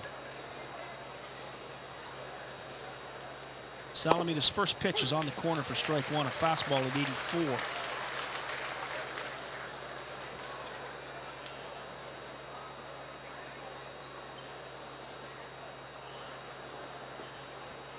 Salameda gets the sign. Harther in on the grass at first base. There's a curveball back to the mound. He'll go to the plate for 1, down to first, the double play. It'll be a 1-2-3 double play, and the Goldeyes are out of the inning, and the strategy pays off. Yeah, that's why you walk a guy who is struggling immensely. Curveball got him out in front. Salameda, who fields his position well, does a nice job getting the lead runner, and Allen flips it over to first to Harther to complete the double play and minimize the damage at 4 runs in the inning. 4 runs on 5 hits. There was an error, 2 walks, 2 men left on base. We'll go to the bottom of the 3rd. The Kansas City T-Bones have kind of blown it open. They lead it 4-1 at Safeway Goldeyes Baseball live on Shaw TV.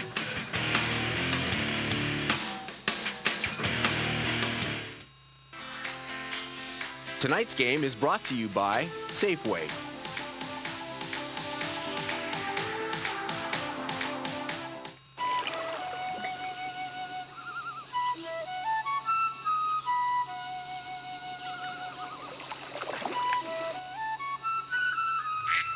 Ready for summer? If you have a cottage or cabin, Shaw Direct has your family's entertainment covered. Get Shaw Direct Satellite TV for your home away from home and receive your first month free. 2 free movies plus a free HD PVR rental for 2 years. Got a cottage or cabin? Get Shaw Direct Satellite TV today. Chiropractors in Manitoba are passionate about the services they provide. Over the years, they develop health and wellness programs for the public that provide preventative approaches to avoiding pain and improving daily performance. One of those programs, Straighten Up Manitoba, will help improve posture, stabilize core muscle groups, enhance health, and prevent problems with your spine. Complete the exercises when you have 3 free minutes anytime during your day. We do them here at the ballpark during the 4th inning. So come on out to the park and check out Straighten Up Manitoba, a message from the Manitoba Chiropractors. And Scott and Ken, of course, we always want folks to follow us on Twitter. Do the whole online thing with us while you're watching the game at Shaw TV Winnipeg. And Curling Kyle tweets in, he's watching the game on TV tonight. Hello, Winnipeg. How's about our hometown heroes, the Olympic gold medalists? Kyle loves his curling. He loves his curling. He does. Kyle loves his curling. First pitch to Ray Sadler, leading off here in the bottom of the 3rd, is in there for strike 1. It'll be Sadler, Webb, and Abercrombie to face Rick Zagoni, who got some run support. 4 runs there in the top of the 3rd. Kansas City leads at 4-1, and there's a high fly ball into the gap. It is deep, it is long, and getting there to make the catch is the center fielder Cousdale. Bobby Cousdale with a real good catch out in the gap for the first out of this 3rd inning. Hit hard by Sadler. Yeah, not the most direct route by Cousdale, but good hustle. Tracked that ball very well. Kind of looked like the wind kind of took it a little bit at the end. Shouldn't blame the route. It was a pretty good route. Nice job of tracking it down. Really good range by Cousdale. Just a long loud out to start this 3rd inning. First pitch to Donnie Webb is in there for a strike. And we can feel that breeze in the booth here.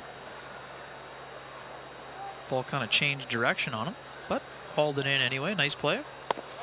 Pitch to Webb is inside, 1-1. Donnie Webb walked his first appearance back in the 1st inning.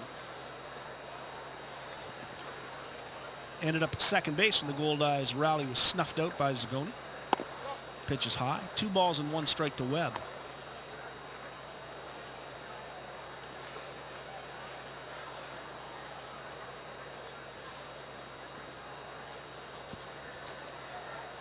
Zagoni kicks and delivers. There's a little flare into right center field. It'll drop for a base hit. Single for Donnie Webb. Webb's first hit of the game. Gives the Goldeyes a base runner with 1 away here in the bottom of the 3rd inning, and it will bring up Reggie Abercrombie. Yeah, the Goldeyes will take base runners any way they can get them. Scott, again, didn't try to do too much with it. Just stayed with the pitch. Dumped it into the outfield. Kind of fisted it. Webb's strong. Weightlifter. Loves to work out. Muscled it into right center field. Goldeyes' 4th hit of the ballgame. There's a line shot. Oh, what a catch. Back to first, and he's safe. Great hustle by Webb. What a catch at third base by Nick Schwanner. Abercrombie hit a rocket.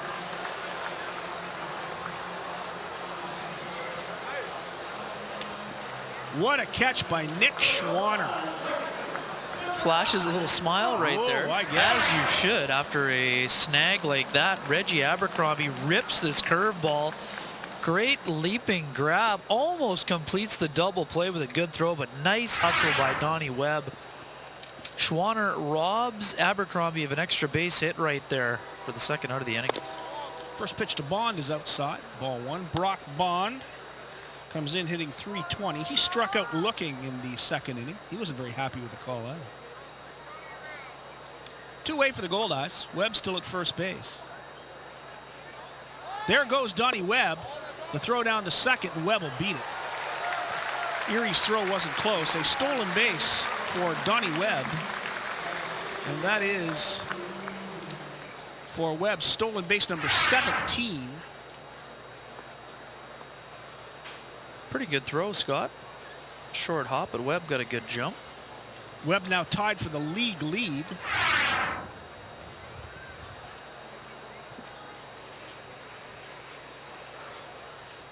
So a runner at second. Pitch in the dirt. 3 balls and no strikes now to Brock Bond. Chad Mozingo of Lincoln is the other American Association player with 17 stolen bases. So Donnie Webb moves into a tie for the league lead. 4 pitches. Brock Bond draws a walk. So once again, as a matter of fact, for the 3rd straight inning, the Goldeyes have runners in scoring position, at least 1 runner in scoring position. Big this spot time here. It'll bring up Luis Allen. Big spot for Allen here, RBI situation. Goldeyes want to try to chip away after giving up that 4 spot in the top of the inning. Luis yet to hit a home run this season.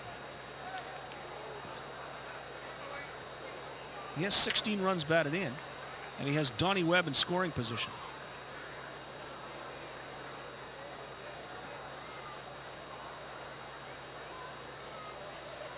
Here's Zagoni's pitch. Low and inside, ball 1. Luis singled and scored the only run of the game for the Goldeyes back in the 2nd inning. Scored on the error by the shortstop, Daryl Hudson.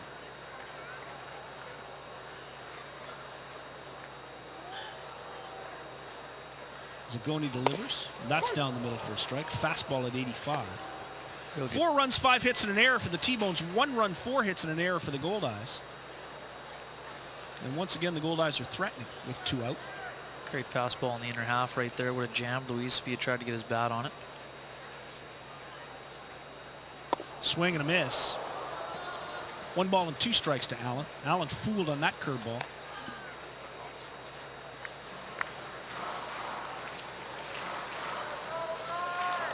We're in the bottom of the 3rd inning. And a big inning for the T-Bones in the top of 3. Put up that crooked number 4 on the board. They lead it by 3 runs. Here's Zagoni's pitch. Way inside, 2-2. You have to give Zagoni credit. He's done a nice job of pitching on the inner half today and taking advantage of the strike zone. If it's there and being called, keep going there. Pound it. Pound the inside of the zone.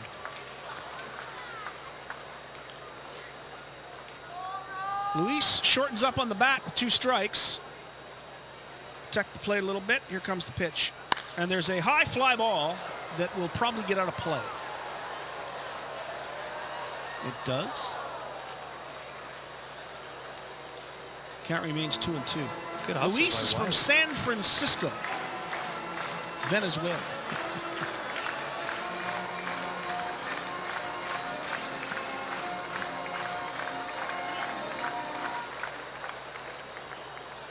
Family still here, enjoying Winnipeg. Probably not enjoying the rain on the weekend. But the weather much nicer today. Great day to be outside. 2-2 the count to Luis Allen. Here's a Goldeyes pitch. Swing and a miss. He struck him out. Luis down on strikes, and that does it for the Goldeyes in the third. Once again, the Goldeyes threaten, but they don't score. No runs on a hit, no errors, 2 left. The Goldeyes have left 7 runners on base through 3 innings. It's Kansas City 4, Winnipeg 1. There you look at downtown Winnipeg. This is Safeway Goldeyes Baseball. Scott Taylor, Ken Wiebe, and Al Foster. Glad you could join us live on Shaw TV.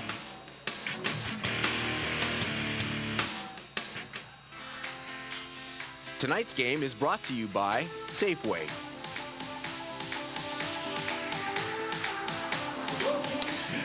Going into this homestand, we talked about getting a little bit more consistency. So this score aside, how are you feeling about the team's performance so far in this homestand? Well, we've been playing pretty good so far at home, getting some good starting pitching and some timely hitting. We haven't gotten it today through the first 3 innings. We've got men in scoring position, haven't been able to get that big hit to extend the rally and put some runs on the board. But all in all, the homestands have been super. And all that being said, too, having a little comfort now at the top of the standings, that's got to feel good, too. Well, I'm glad our guys are playing well. I'm not paying a whole lot of attention to the standings at this point. It's a little premature to start looking at those things. It's just number one concern right now is just making sure we're playing baseball the right way.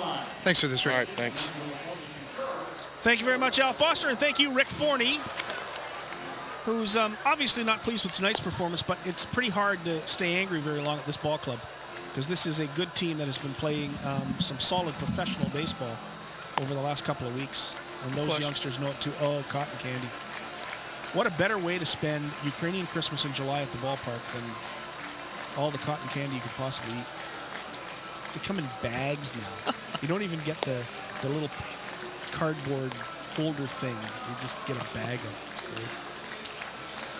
4 runs, 5 hits, 1 error for the Kansas City T-Bones. 1 run, 4 hits, 1 error for the Winnipeg Goldeyes. For Kansas City, here in this top of the 4th inning, it'll be Brian Erie, Daryl Hudson, and Bobby Cousdale, the guys who got it started for Kansas City back in the 3rd when they scored 4 runs to take this lead. Bottom of the Goldeyes order has been pretty productive for them as well. It has. So no real surprise to see another team doing the same thing. Well, these are 2 teams with 9 pretty good hitters. This is a couple of ball clubs that neither pitcher wants to try to relax too much on. Have your best stuff all the time. So Salamita works into the 4th. And here's the first pitch of the inning. Curveball's in there for a strike.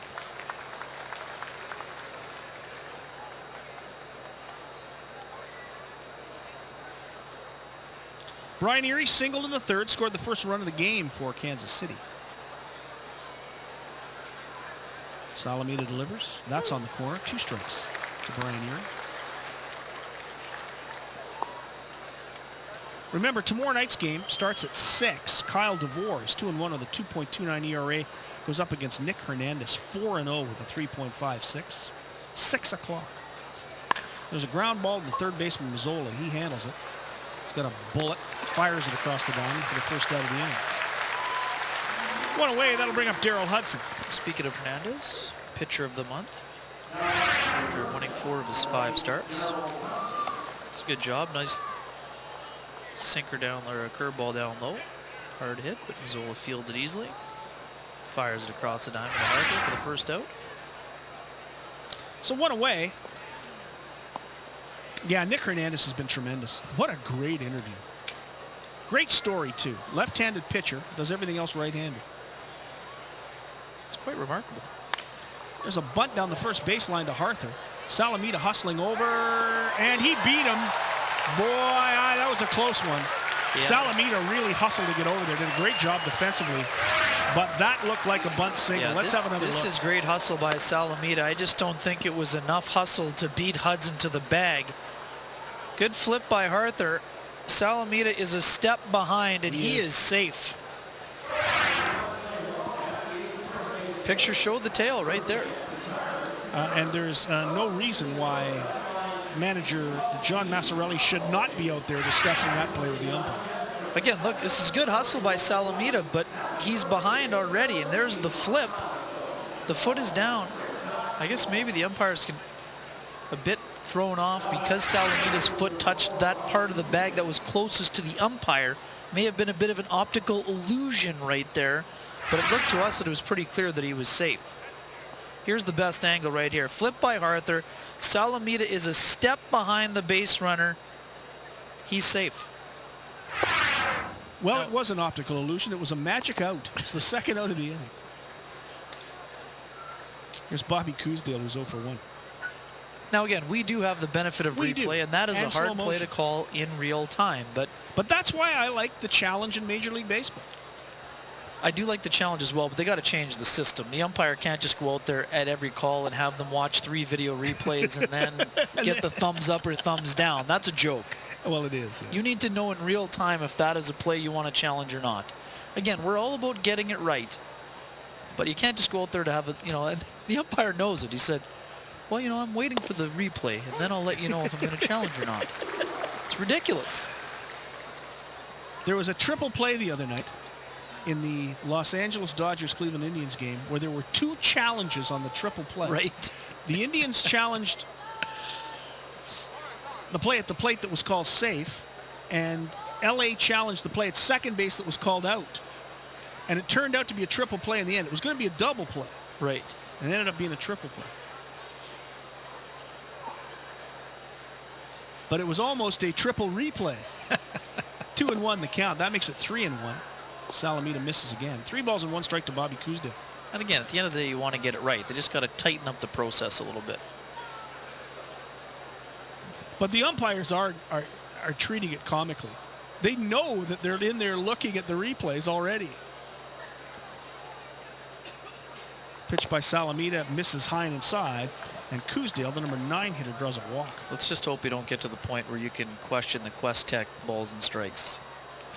Are we that far off going there? I don't think Let's hope not. I don't think we're that far off. I think within the decade, there will be an automatic ball and strike. I think it's coming. And I don't want to see that. Well, you want to see Mazzola argue with the umpire. I'm not opposed to a little back and forth exchange. Yeah, I know that. 2 out. Middlestad the hitter. We're back to the top of the order. Cousdale's at first base. Here's Salamita's pitch. That misses low. Ball 1. TJ Middlestad struck out in the first, walked in the third, scored a run in the third inning. 2 away. Cousdale, who walked, is at first base. Salamita delivers, and there's one fouled into the crowd. 1 ball and 1 strike to Middlestad.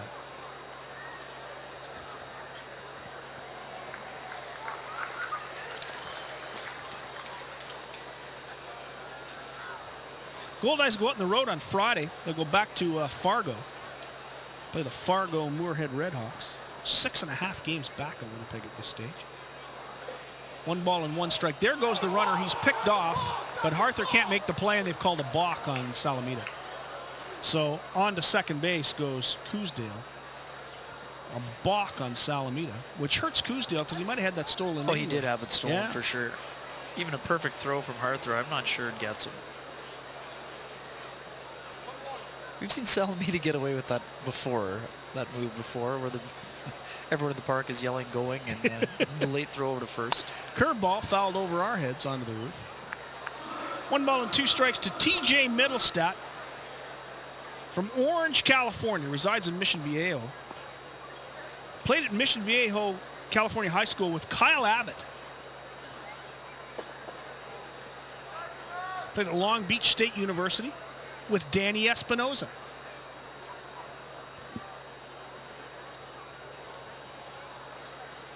There goes the runner to third, and it's fouled off again. And Vance Worley. Vance Worley. Twin as well or no? Yeah, I think he was. Yes, I think he was.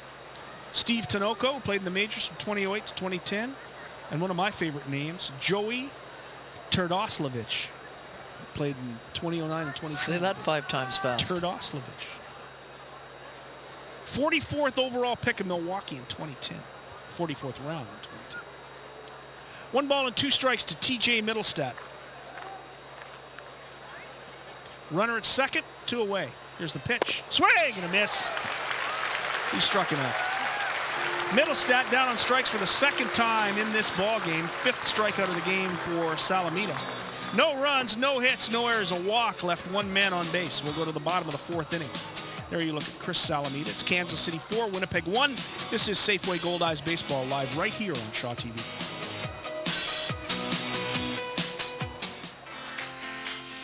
Tonight's game is brought to you by Safeway. We always talk about bouncing back from a loss in sport. Not a bad start for you guys. No, the Goldeyes struggled, pitch out some tough jams there in the first couple innings. You know, the air cost us a run, but he did a nice job pitching out of it. Just want to ask you a quick question about your team in general too, John, because I don't think your record is really indicative of what kind of a team you are. Bats are starting to come alive now for you, aren't they? Well, we had some rough goings early on, either with weather or injuries, and struggled with some pitching guys getting hurt, and so we just kind of been scraping along, keep grinding them out, and starting to hit our stride here in the last couple weeks. Real nice of you to do this. Thank you. Thanks. John Massarelli, thank you very, very much, and thank you, Al Foster. We'll go to the bottom of the 4th inning for the Winnipeg Goldeyes. It will be the number 9 hitter, Ryan Pineda. Then we'll go back to the top of the order, Tyler Kuhn and Josh Mazzola.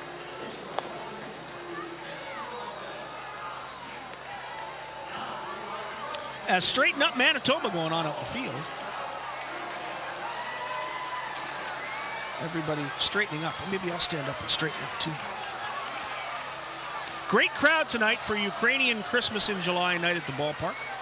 Starting to get a little bit chilly. That wind has changed. Starting to feel a little bit like Christmas.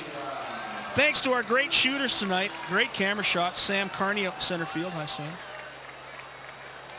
We're waving. Travis Golby's down at the Kansas City dugout. Johnny McClure at the Goldeyes dugout. And right here in our palatial Shaw booth, the great Roman Kulchiski. And Aaron Sinclair also one of our shooters tonight. So it's a 5-camera night at the ballpark. Roman, our official Ukrainian Christmas in July ambassador for Shaw TV. We're going to get him in here to do the Ukrainian call of a home run. We haven't seen a home run yet. 2 strikes, the count to Pineda. Pitch is low and inside. 1 ball and 2 strikes.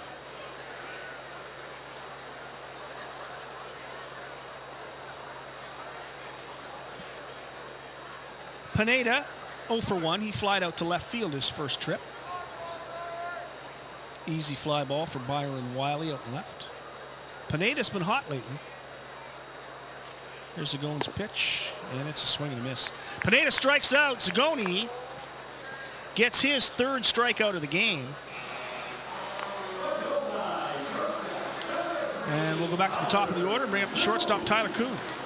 Well, the scouting report has been pretty accurate on Zagone. Folks were telling us that he gets better as the game rolls along, and after giving up that run in the 2nd, he's looked pretty sharp here. Zagone's first pitch is in there for a strike to Tyler Kuhn. Done a nice job pitching out of jams. He did early, did a great job. 1 strike to Kuhn. He's 1 for 2 on the evening. There's a fly ball in the center field, hit pretty hard. Deep, back goes Cousdale. He makes the catch for the 2nd out of this 4th inning.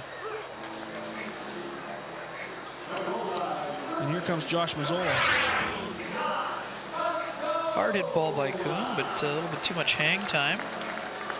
Cousdale Looked over the wrong shoulder briefly, but found the ball quickly. Hauls it in. Rather easily. So two-way, here's Mazzola. Nice pirouette out there. Athletic center fielder. Indeed. Bobby Kuzda. So Mazzola's 0 for 2. Grounded out to third back in the first inning, and then was safe on an error in the second.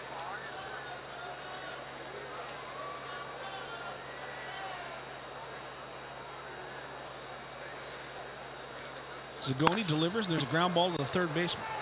Handled on a tough hop by Nick Schwanner.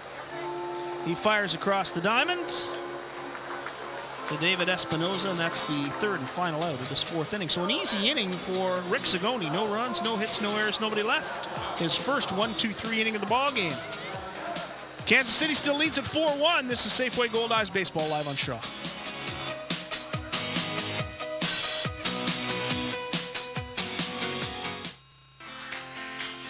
Tonight's game is brought to you by Safeway.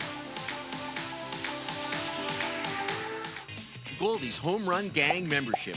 For more information, call 982-BASE.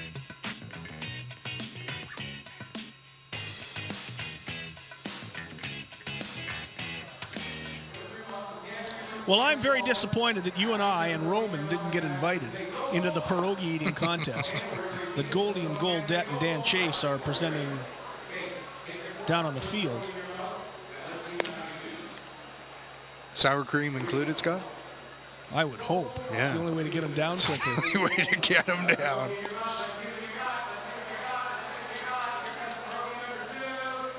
I think they're running out of time for the inning.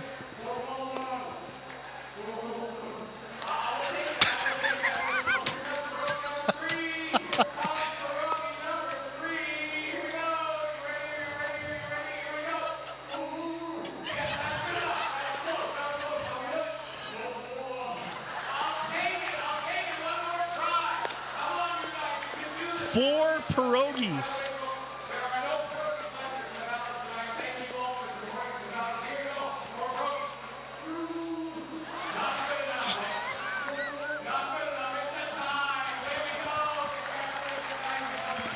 Well, that was good fun. All winners. Those pierogies are great at Savalas. That was great. It's Ukrainian Christmas in July at the ballpark, and you'd have to have a pierogi eating and talking contest. We're at the top of the fifth inning. Brian Sabatella, David Espinoza, and Byron Wiley. That's got to become a regular feature, Scott. What, the pierogi eating and talking contest? Yes. That was just way too much fun. Kenny Weeb is just cracking up. It's okay, you don't have to keep hitting the cough button. Everybody knows you're laughing. So here's Salamina's first pitch, and it's inside for ball one to Brian Sabatella. Sabatella has 2 RBIs tonight. He knocked in the first 2 runs of the ball game with a single. Struck out in the first. 4-1, Kansas City leads it. Salamina's pitch is fouled off out onto the street. 1-1, the count to Brian Sabatella. Sabatella, 9th round pick of the Seattle Mariners back in 2005, Scott.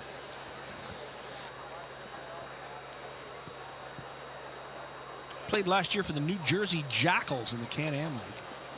Great park. Yogi Berra Stadium. Yogi Berra Stadium, right near the Yogi Berra Museum. Awesome museum. Had a chance to see it a couple years ago. 2-1 to Sabatella. Salamina's pitch, and it's straight away to center field. On comes Reggie Abercrombie. He makes the catch. One away. Now they'll bring up David Espinoza. I'd been before, but I got to go again. Got a special tour, and actually Yogi was there. His granddaughter Lindsay, formerly of ESPN the magazine. We went after the morning skate of the Jets at Devils. Yogi was there giving a tour to a high school bunch of players. It was just awesome. It had some great artifacts and memorabilia from the Don Larson no-hitter, and it was just fantastic. That's tremendous stuff. The Don Larson perfect game. Yeah, sorry. Yes, perfect game. First pitch to Espinoza is fouled onto the roof. Strike one. had the full catching gear from the game in the museum. That's awesome. It was awesome, and I love that memorabilia and things of that nature. When I had a chance to see Yankee Stadium during the Stanley Cup playoffs, at Yankee Stadium there's some great stuff in there too, but Yogi Berra Museum is a place where all baseball fans should really go out in Montclair. It's really a cool exhibit. 1 strike to David Espinoza. 1 for 2. In the ball game, there's one grounded foul. Salamita gets ahead 0-2. Espinoza struck out in the first inning. He was the 3rd out in a 3-up, 3-down, 3 strikeout inning for Salamita. And then he singled and drove in a run back in that 4-run 3rd.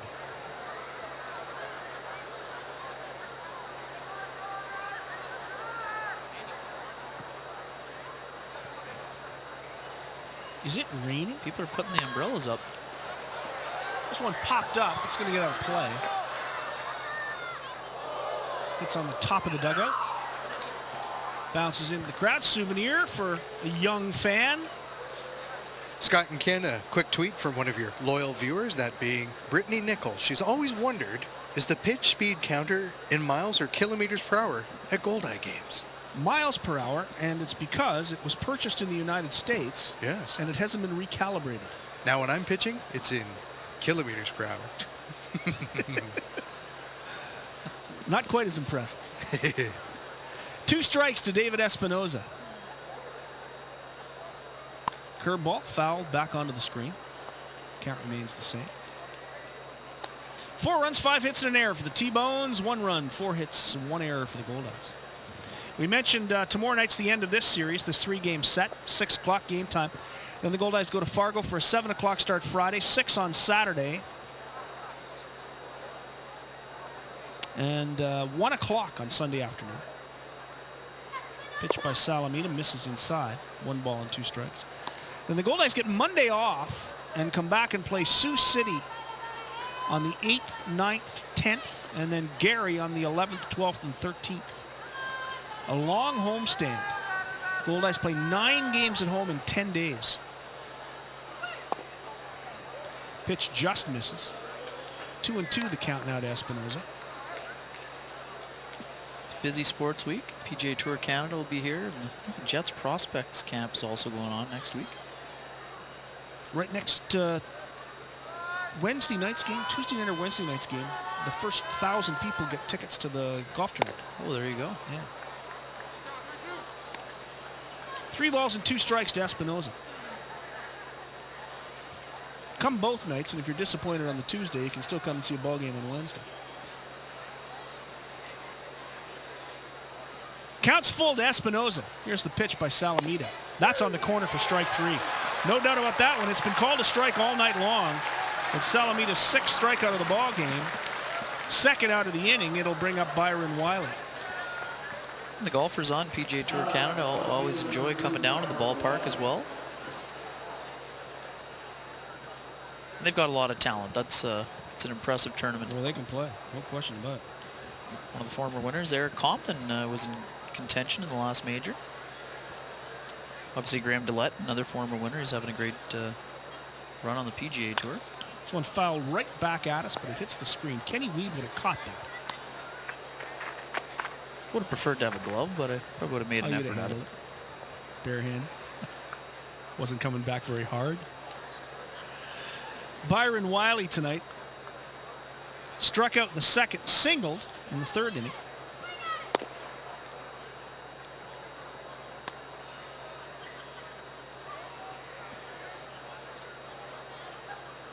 Didn't get an RBI because the error scored the run. Error by Ray Sadler in left. 1-1 the count to Wiley. Here's the pitch. That's way inside. 2 balls and 1 strike to Byron Wiley, who hails from Tomball, Texas. Got as high as high A. Played in Florence last year.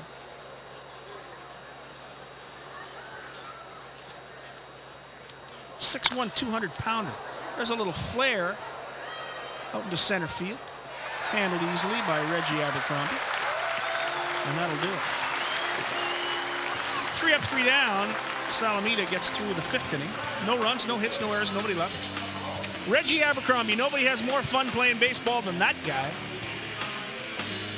And if things go well, he'll bat in this fifth inning. It'll be Arthur, Sadler, Webb, and Abercrombie to face Rick Zagoni in the fifth. Kansas City leads at 4-1 at Safeway Goldeyes Baseball live on Shaw.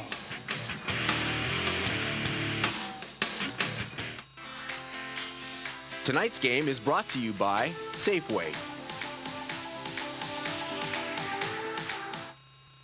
When it comes to sports, we all like to watch the Jets and Blue Bombers, but there are many of you who also like to follow university, high school, even semi-pro sports.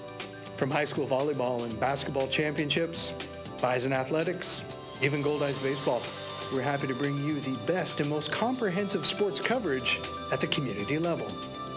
Why? Because we know it matters to you.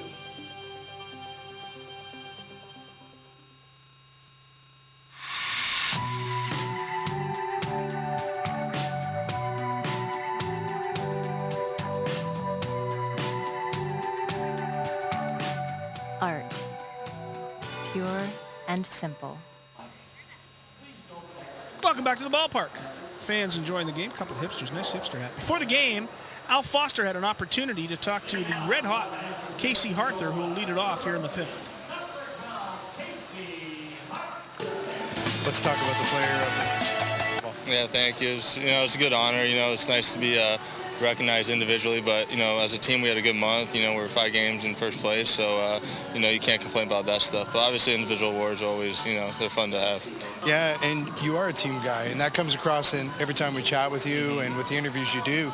Just talk a bit more about the team right now. You guys, to say you're on a roll might be a bit of an understatement. Yeah, no, we're playing well. I mean, that 4-game sweep of Fargo gave us a lot of confidence, and it's carrying over to this series too. But this team's so much fun to be around. The clubhouse is awesome. Everyone wants to be at the park, and when everyone's happy and having a good time, it makes it a lot easier to be out there, and you win games like that. Wish you continued success. Thank you for your time. Thank you very much. Thanks, Al Foster. Thanks, Casey Arthur. 1-1 the count to Arthur, leading it off here in the fifth inning. Pitch by Zagoni. A line shot, solid base hit. Could be a double. Arthur rounds first, bounces off the wall, and he'll have a stand-up double to lead off this fifth inning. Casey Arthur continues to rip the baseball. His second hit of the ballgame. He's 2 for 3. Can you believe you're batting .392 and your average is going up tonight? Well, it's when you hit .460 for a month, you're generally going 2 for 3, 2 for 4 pretty regularly. He's just really locked in right now. That's another prime example. Another line drive right there. You get a break in the first inning by rolling one off the plate for an infield single, but then you rip one in the fifth. So here comes Ray Sadler. Sadler's 0 for 1. He walked in the first and then flied out back in the third inning. First pitch wide for ball 1. We were joking this afternoon with Tyler Kuhn. The radio announcer, Steve Schuster, on the Jewel, runs a pool every day for the staff. And it's based on fantasy baseball points. Pitch by Zagoni. Swing and miss. 1-1. And we mentioned that the pool was on every day, and Tyler Kuhn said, well, I'll get in it. I'll just take Casey. Matter of fact, I'll take Casey every day. And Tyler Kuhn is a guy who came into the ball game hitting a very respectable .343. No question. 60 total bases in the month of June for Arthur. Swing and a miss. Off-speed stuff, and Sadler's way ahead. I gave him a little bit too much credit. .410 for the month of June. It just felt like .460. You're right. It's felt like .460. And he drove in 21 runs in the month in the 26 games, along with 41 hits in June. Pretty remarkable. It's a remarkable season for Casey Arthur. 1-2 the count to Ray Sadler. There's Zagoni's pitch, and there's a ground ball. Good play by the third baseman. He'll fire to first. On to third goes Arthur. A great play by Nick Schwanner at third. He's been awesome Sadler. over at the He's hot been corner. tremendous. Boy, He's boy. made 2 spectacular great plays all around. Good base running by Arthur. Waited until the throw goes across the diamond, as you're going to see right here. Another hot shot here by Sadler. Really good job on the back end. Schwanner, and then a great arm across the diamond. Good base running by Harther, who got a good secondary lead, waited until the ball was on its way to first, and made his way over to third base with fewer than 2 outs. So here's Donnie Webb. First pitch is chopped foul, strike one. Harther at third, one away. Goldeyes trail at 4-1. They're just trying to peck away at Rick Zagoni, who has pitched very well. As Kenny mentioned, he got into some jams early in the ball game, but was able to wiggle off the hook and has kept the Goldeyes to 1 run. Here's the pitch to Webb, and there's a fly ball into right field. Medium deep, that should get in a run. Harther tags. He'll come home, and it's 4-2 as Donnie Webb gets a sacrifice fly and an RBI, drives in a run, and the Goldeyes have made it 4-2. That's good fundamental baseball, and that's all a result of Harther getting over to third base on that infield ground out by Sadler. Good job by Donnie Webb to get this ball deep enough into the outfield to allow the Goldeyes to score on the sacrifice fly. Deep enough, fielded easily by Sabatella, but he wasn't going to throw out Harther there. So Casey Harther scores to make it 4-2, and that brings up Reggie Abercrombie. Abercrombie steps out. He's bitten by a mosquito, and he just got out of the batter's box. That was interesting. It might have been more than a mosquito. He's hurting. He was bitten by something. We had a wasp in this booth earlier today. I wonder. It's a strike to Abercrombie. There's a pitch. Swing and a miss. Strike two. Tough start for Reggie. Stepped out on a fastball right down the middle by Zagoni.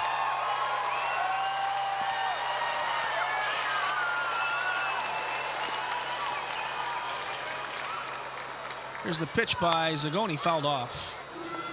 Abercrombie stays alive. Count remains 0-2. And Abercrombie already had a hit taken away in this game as well. That's probably going to cause a little bit of frustration. Oh yeah, he drilled it. It was a line shot. Schwanner made an outstanding catch at third base. Zagoni kicks and delivers. There's another line shot, and that one's going to get down and probably be a double. Abercrombie goes hard into second base.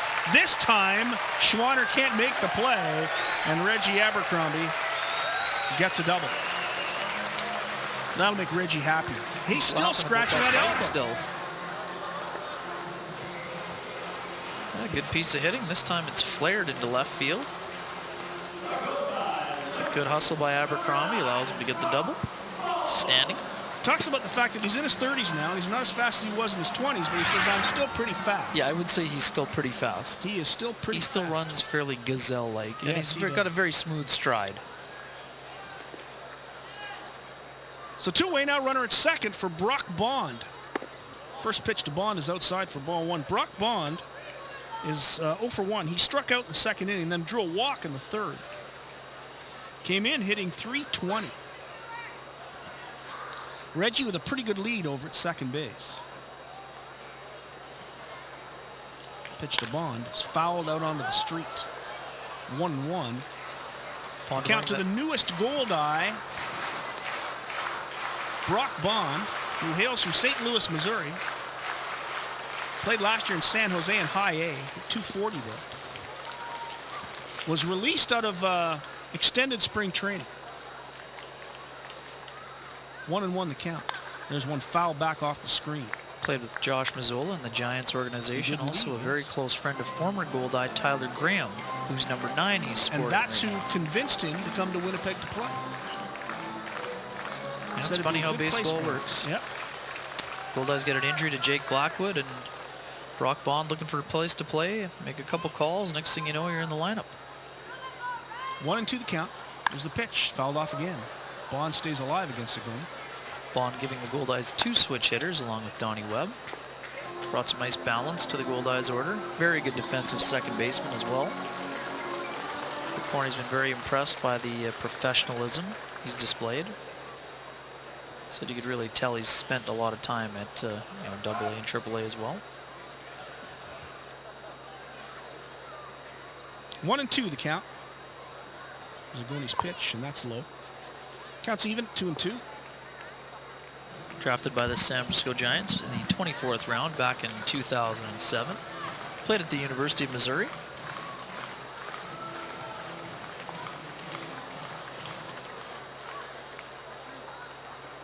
"28 years old, but has been through organized baseball." 2-2, the count to Bond. Pitch is low and inside. Counts full now, 3-2 to the Goldeyes second baseman, Brock Bond. Luis Allen into the on-deck circle. There you see Reggie Abercrombie at second base. Umpire Bill Montgomery. Here's Zagone's pitch. Swing and a foul tip. Bond got a piece of it, stays alive.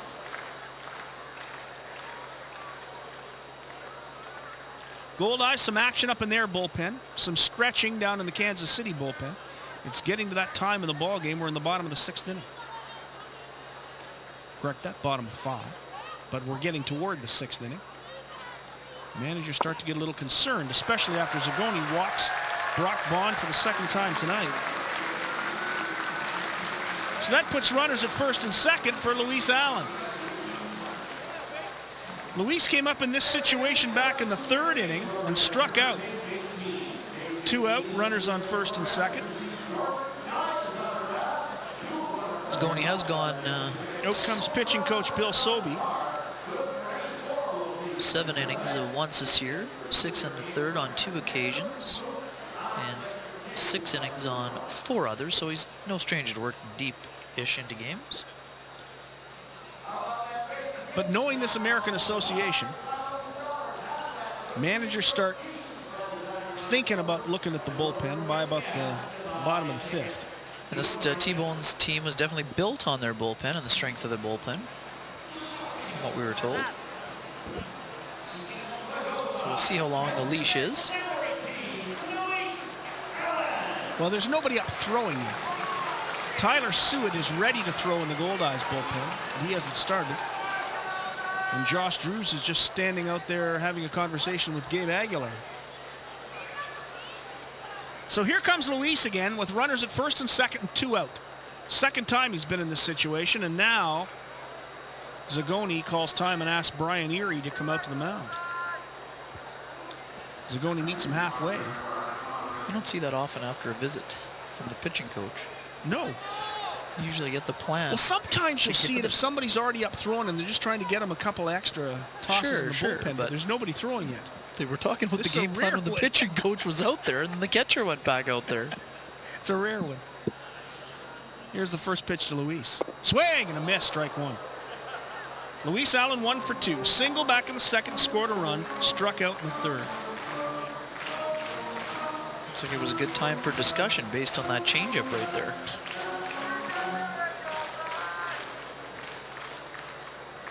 Reggie Abercrombie with a good lead at second base.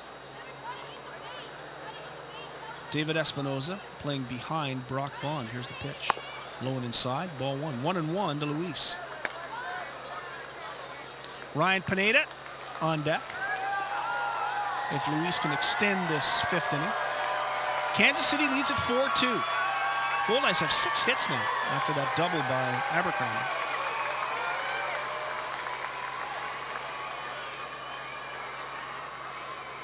Pitch to Allen is a line shot into left field. That'll drop for a base hit. Abercrombie rounds 3rd. He'll score. Luis Allen delivers a single with a runner in scoring position. Abercrombie scores to make it 4-3. A run batted in for Luis Allen, and the Goldeyes are right back in this ballgame. Another clutch hit from Luis Allen. Abercrombie scores easily. He's having fun again. He's not thinking about after that line shot that was stolen from him by Nick Schwanner at 3rd. Reggie's double has set this up, and the Goldeyes with some 2-out magic. Slider. Allen stays with it, rips it into left field for an RBI single. Reggie scores easily, and it's 4-3. Here's Ryan Pineda with Brock Bond out to second base. Pitch to Pineda's high, ball 1. Bond has speed. So Pineda with an opportunity here to drive in a run with another base hit.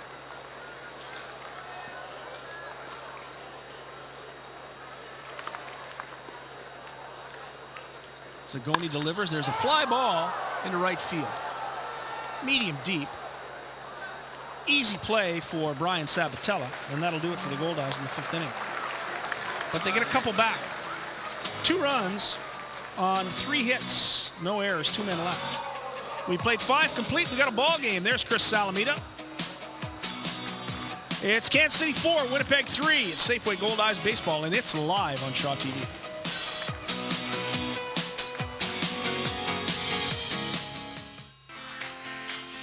Tonight's game is brought to you by Safeway.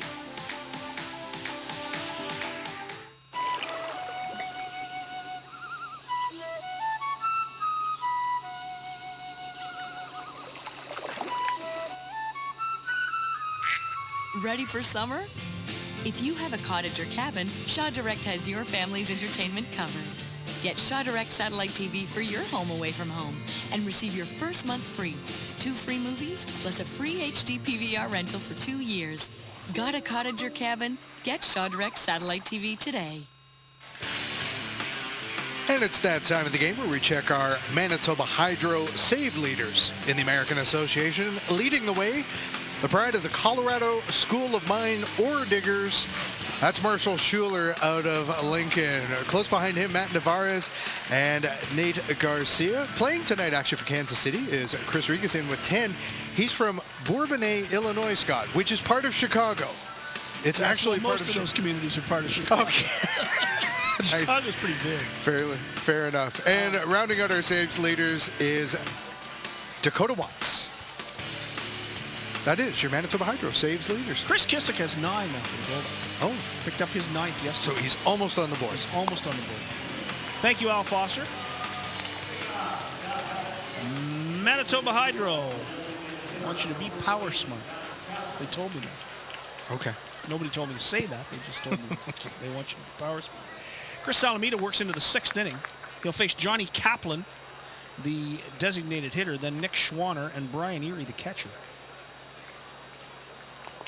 I think Schwanner's got our play of the game so far. Don't you think that line shot that he stole from Reggie? That was a heck of a catch. That'd be my play of the game this far. Giving it away. You're giving it away. Oh, am I? Foreshadowing. 4-3, the T-Bones lead it. Here's Kaplan. First pitch by Salamita. Curveball misses outside, ball 1.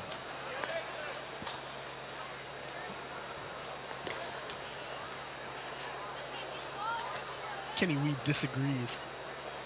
I guess the umpires have been giving more on the inside corner than the outside this game. Pitch in the same spot, and it's a strike. Exactly the same place. It's a crazy game.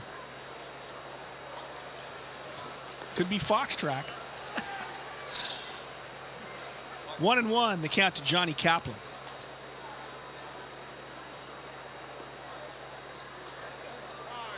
Kaplan steps out.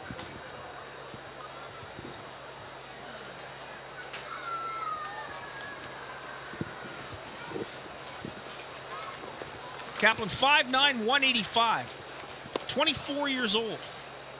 That pitch misses. 2 balls and 1 strike. 12th round pick of the Arizona Diamondbacks in 2003. Played high A ball.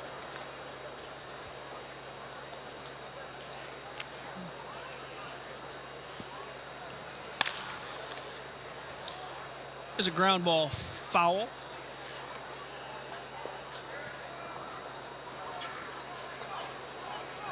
Two balls, 2 strikes to Johnny Kaplan.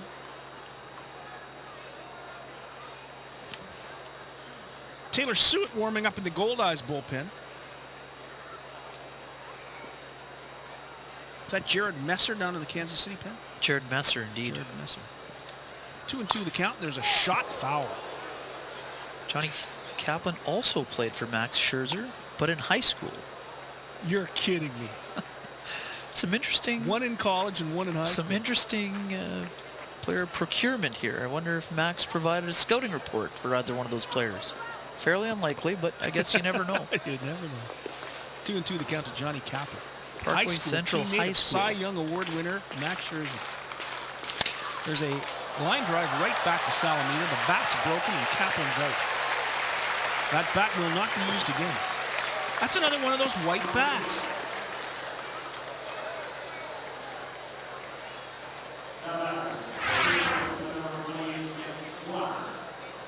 Good curve and just sawed him off right there. Right off the fist. Ouch. Parkway Central High School in Chesterfield, Missouri. One away. Here's Nick Schwanner. Chesterfield, Missouri. Mr. Google Maps, Al Foster. Well, it's in St. Louis, just outside of St. Louis. Is it? It's part of St. Louis. You've been to Chesterfield? Thank you, Ken Weeb. I don't think I've been there, but born and resides in St. Louis. There's a fly ball in left field. Be an easy play for Ray Sadler. Quickly, Chris Salamita gets the second out here in the sixth, and that'll bring up Brian Erie, the catcher.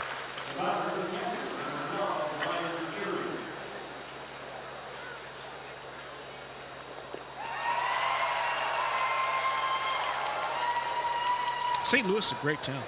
Johnny Kaplan's from St. Louis. Brock Bond also talking Kenny about Oberkfell, who's been in this ballpark this year. Salt Dogs manager, yeah. It's on Al Foster's bucket list to go to a Blues playoff game. That atmosphere just... That's a great rink. Just looks amazing. Sounds amazing. Good ball's in there for a strike. Chance of them staying in the playoffs increased with the addition of Paul Stastny, I believe. Yeah, I think it did. How about Brad Richards in Chicago? That was an interesting signing. I like it. Pitch low and outside. 1-1. The count to Brian Erie. He's a third-line player now. We're going to play on the second power play, probably. Maybe play the point on the power play with Duncan Keith. Brian Erie's from Louisville, Kentucky. He played in Evansville last year. 6'2", 205, just 25 years old. There's a ground ball to Mazzola at third. He handles it, fires it across the diamond to Casey Harther, and that's the final out of the sixth inning.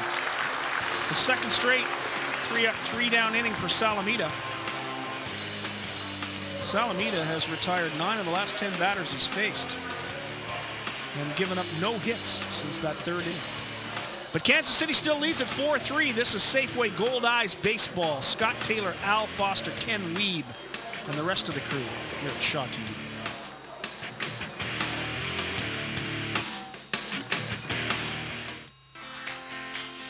Tonight's game is brought to you by Safeway. The McDonald's Winnipeg Goldeyes Summer Skills Camp will take place at Shaw Park on Monday, July 28th. Kids ages 8 to 13 can learn baseball skills from members of the Goldeyes during this 3-hour camp. For more information and to sign up, visit goldeyes.com. Welcome back to the ballpark. We have a brand new pitcher for the Kansas City T-Bones. It's the reliever, a right-handed reliever named Jared Messer. Tell us about Jared Messer. Well, Scott Messer is one of the setup men here for the T-Bones, coming on for the 17th time, 1-0 record, 2.57 earned run average. He also has 2 saves, 28 innings pitched, 29 hits, 10 runs, 8 of which are earned, 4 walks, 20 strikeouts. He has surrendered 4 homers and uncorked 1 wild pitch. So the righty Jared Messer comes in to replace Rick Zagoni in the bottom of the 6th inning. And he will see the top of the order. Tyler Kuhn, Josh Mazzola, and Casey Harther will face Messer here in the 6th. 4 runs, 5 hits, and an error for the Kansas City T-Bones. They've only 5 hits in this ballgame, and they picked up all 5 hits in the 3rd inning. Again, 1 inning makes it difficult for Chris Salamita. Yeah, he was pretty good outside of the 1 inning. He's been nearly perfect. He's had 1 walk outside that inning. So for 5 innings in this ball game, he's retired 15 to 16 and not giving up a hit. But that 3rd inning is the difference in the game. So here's Tyler Kuhn, the left-handed hitting Goldeyes shortstop, to face Jared Messer. First pitch for Messer is in the dirt, away from Erie and all the way to the backstop for Paul Wood. Messer's from Massillon, Ohio. Massillon, yeah. Great football team. Played at Malone University. 38th round pick of the Washington Nationals in 2012. Stayed in college though. Pitch is high, 2 balls and no strikes.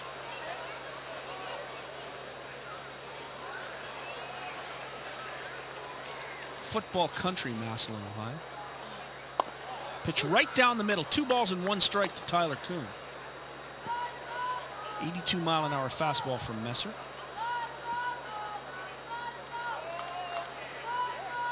There's a ground ball to the second baseman. Handled easily by Middlestap. And Kuhn is the first out of the 6th inning. We'll bring up Josh Mazzola. Mazzola's 0 for 3 tonight. Grounded out to third in the first. Was safe on an error in the second and grounded out to third in the fourth. And in the fourth, Josh Mazzola and home plate umpire Brian Child had a couple of conversations. A few words were exchanged. Conversation or two about the strike zone, perhaps. Pitch by Messer is low, ball 1. Told before the game, the T-Bones closer Chris Regas regularly goes 2 innings. You know, a lot of closers just go the 1 inning, but Regas, a workhorse, and you don't see a lot of left-handed closers either. You don't. Not sure why that is. There's lots of effective left-handers for sure. in the bullpen. Brendan Lafferty's a very effective left-hander. Indeed. But he's never even thought about being the closer here. Now it's Chris Kissick who has that job. 2 balls and no strikes to Mazzola, 3-0. Pitch in the dirt. Josh being helpful at home plate.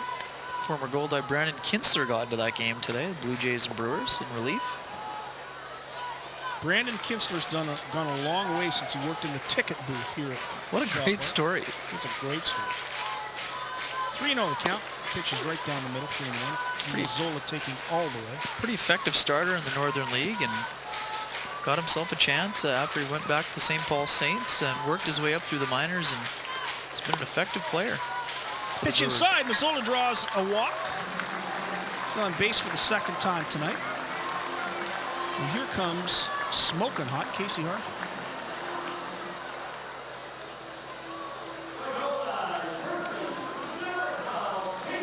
Casey Harther tonight is playing Casey Harther-like.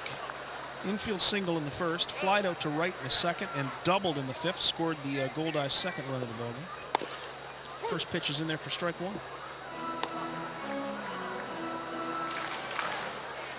We're in the bottom of the 6th inning. 4-3, Kansas City leads it. Goldeyes won 5-3 last night in what was a tremendous ball game. Kansas City scored first. Winnipeg took a 5-1 lead, then Kansas City put up 2 runs in the 7th, made a game out of it.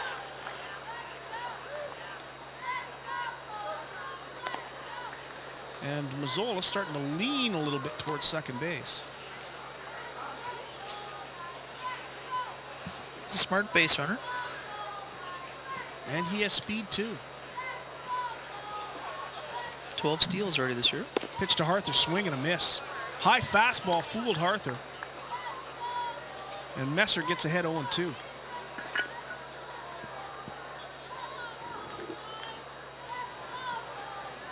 Casey Harther struck out 19 times this year. That's not very much for a guy who's had as many at-bats as he had. 158 at-bats. There's a line shot into the gap. Sabatella cuts it off. Mazzola will go all the way to third base. And another hit for Casey Harther. He's 3 for 4 tonight. And now the Goldeyes have the tying run 90 feet from home plate with Ray Sadler coming up. Boy, is Casey Harther locked in. Yeah, another good job. Pitch is middle out, and Harther just goes with the pitch and drills it into right field. Good hustle by Mazzola going first to third on the bases, and Harther is sizzling at the plate. 3 for 4 here this evening. No such thing as a Player of the Month curse. No, sir. So runners on the corners with 1 away. Here's Sadler. Pitch by Messer is outside for ball 1. Ray Sadler tonight, 0 for 2. He walked in the first inning, flied out to center field in the 3rd, and grounded out to 3rd back in the 5th. Pitch by Messer is low. 2 balls and no strikes to Sadler. Donnie Webb, who has a run batted in with a sacrifice fly, is into the on-deck circle. But the Goldeyes with an opportunity now to tie this ball game here in the 6th inning.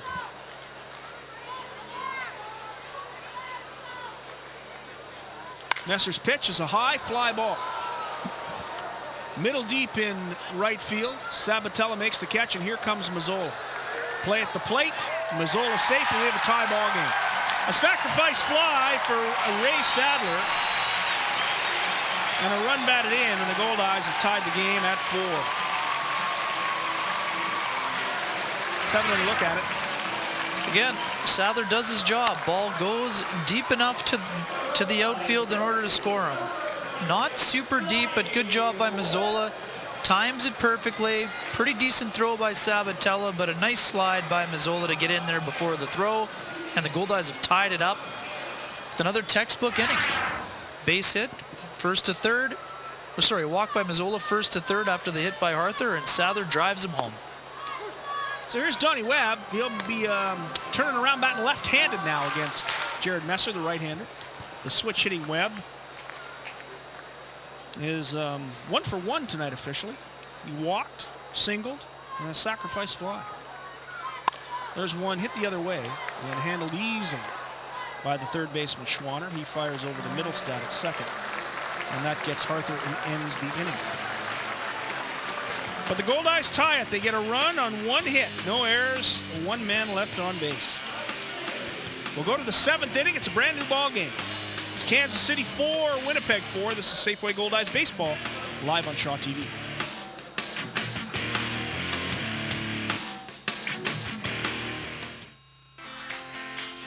Tonight's game is brought to you by Safeway.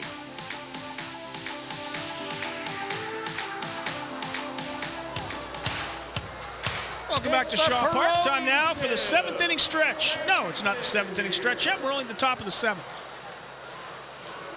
I'm always way ahead of myself. It's time for the slide of the game.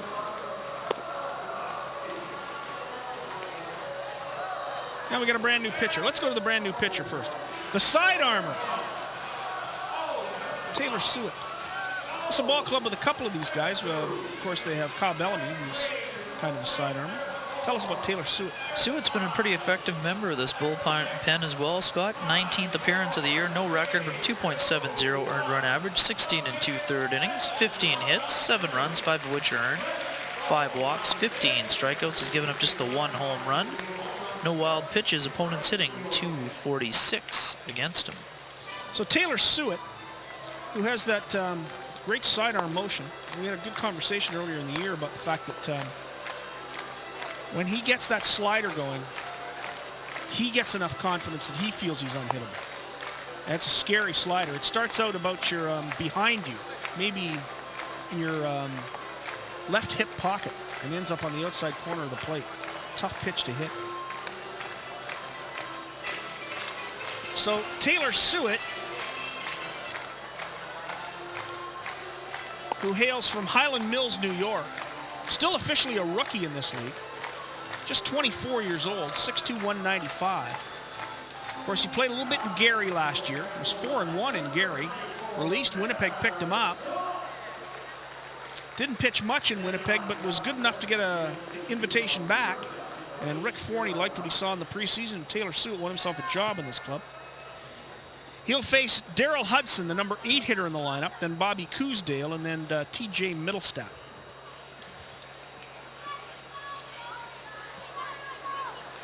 Suet's first pitch is on the corner for a strike. Gabe Aguilar? Gabe Aguilar up throwing for the Goldeyes, the left-hander. Pretty effective bullpen the Goldeyes have put together here again this year. Curveball misses. 1 ball and 1 strike. I don't think there's any question about that. That's one of the reasons this team is 29-15. 18-9 on the road, and now 11-5 at home. Suet's pitch misses low and outside. 2 balls and 1 strike to Daryl Hudson. Hudson today is 1 for 2.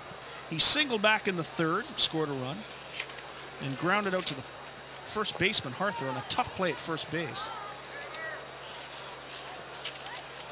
There's a ground ball to Brock Bond at second. That's an easy one for Bond. Hudson is the first out of the 7th inning. It'll bring up Cousdale. The home record is impressive when you consider they went 3-4 in that first homestand, that 7-gamer. It's been tremendously impressive. they've essentially lost one of their last 9 games at home. But they're in a tough one tonight. It's a battle, 4-4 here in the 7th inning. Coosdale, who is, if you look at the box score, Coosdale right now is 0 for 1. But he battled and flew out to right field in the 3rd.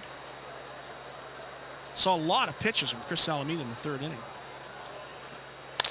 There's a ground ball to Tyler Kuhn at short. Oh, Kuhn mishandles it, picks it up, fires to first, and they get him. Good job by Kuhn to stay with it. Took a funny hop on him, hit him in the chest. We'll have another look at it. He's not very happy with himself, but he sticks with it and makes a good play. Well, Kuhn did a good job of charging the baseball. It just took a funny topspin hop, but he stayed in front of it and showed off his strong arm of getting it across the diamond, just beating the base runner Coosdale by about a half step right there.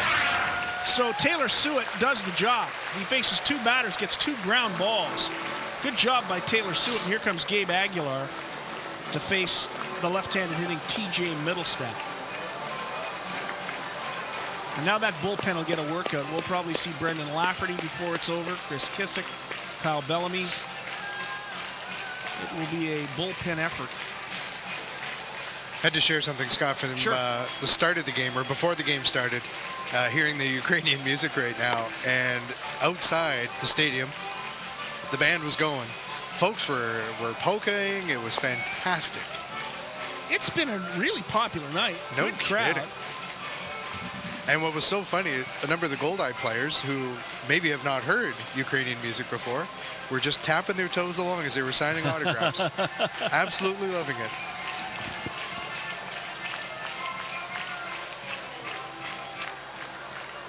Before the game, Al Foster talked to TJ Middlestat, who will be the first batter to face Gabe Aguilar. First of all, TJ, you've been swinging a pretty hot bat. Just talk about the couple of home runs you had in your last homestand.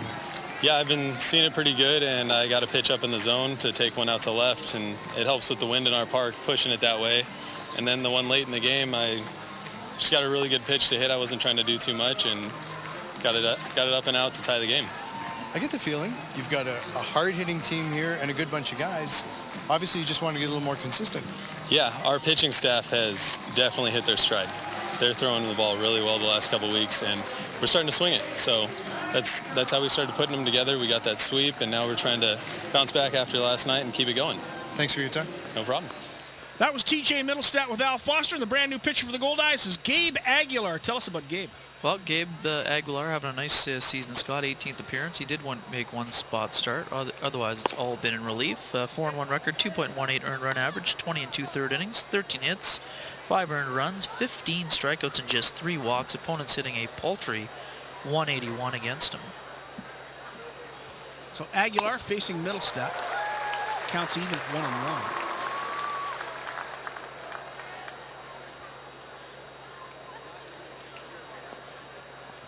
Middlestat tonight has not hit the ball in fair territory. Struck out in the 1st, walked and scored a run in the 3rd, and struck out in the 4th. Aguilar gets the sign from Allen, kicks and delivers. That misses outside. 2 balls and 1 strike. Brian Sabatella in the on-deck circle. He has hit the ball. He has 2 runs batted in this game with a solid single back in that 3rd inning.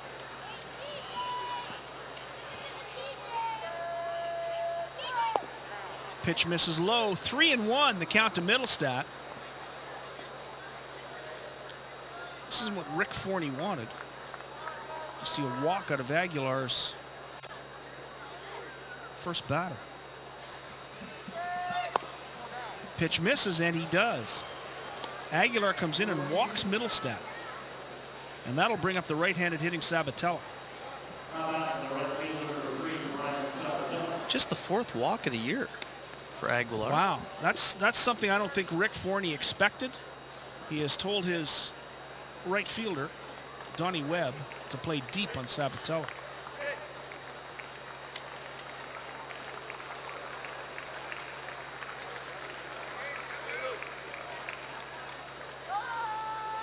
So here's Sabatella, 1 for 3. Pitch by Aguilar, and there's a line shot into the gap in left center field, and it gets past Reggie Abercrombie, and around to score comes TJ Middlestat, and that walk hurts the Goldeyes. It'll be a double for Brian Sabatella. Another run batted in, his third of the night. And suddenly, with 2 out, Kansas City gets a little lightning, and the speed of Middlestat after the walk scores the run.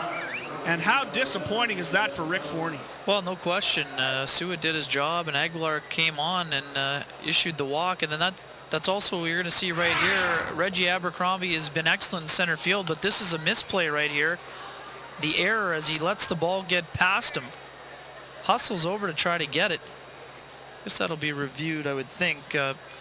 Not a very good route by Abercrombie, and by letting the ball get past him, it allowed the run to score. If he's able to somehow keep that in front of him, I don't think the runner scores there, but error is issued on the play, and regardless, the T-Bones take the lead. Another clutch hit from Sabatella.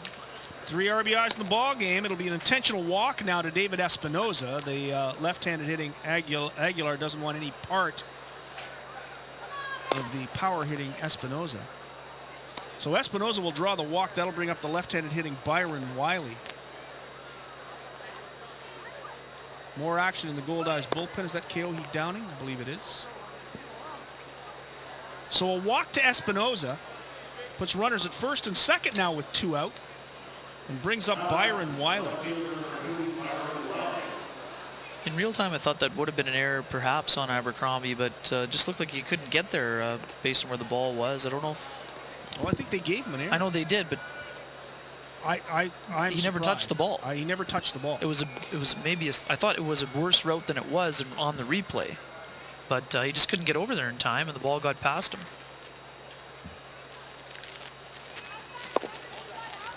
The official score has given it a single and an error. I give him a double and an RBI, frankly.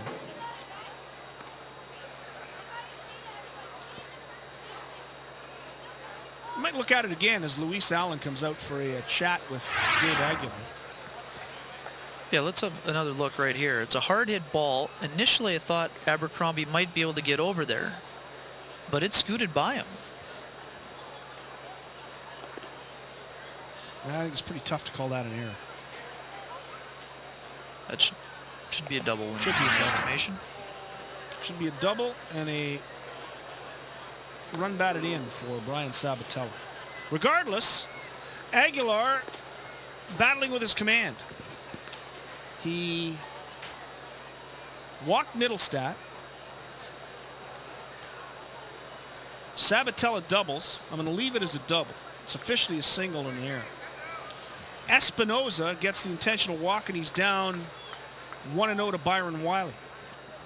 Here's the pitch. That's in there for strike 1-1. So the Goldeyes are going to be asked to battle back again. They trailed 4-1, scraped back to a 4-4 tie, and now they trail at 5-4. Aguilar kicks, delivers. Curveball is hit high in the air. In comes Donnie Webb. And Webb is going to make the catch in front of Reggie Abercrombie. Great hustle by Donnie Webb. Abercrombie again didn't see it come off the bat, got a real slow start. But a good job by Donnie Webb. Damage done, 1 run on 1 hit, 2 walks. There was an error officially, and 2 men left on base. We'll go to the bottom of the 7th. It's Kansas City 5, Winnipeg 4. This is Safeway Goldeyes Baseball live on Shaw TV.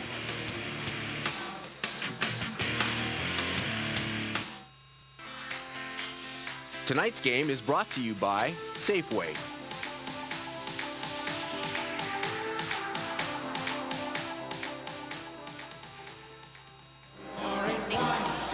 It's time now for the 7th inning stretch, brought to you by the Dugout, the Goldeyes Souvenir Store. 2 locations right here in Shaw Park as Allison Patterson, Blair Hunter, Goldie, and Goldette lead the fan services reps and the fans of the crowd through the 7th inning stretch.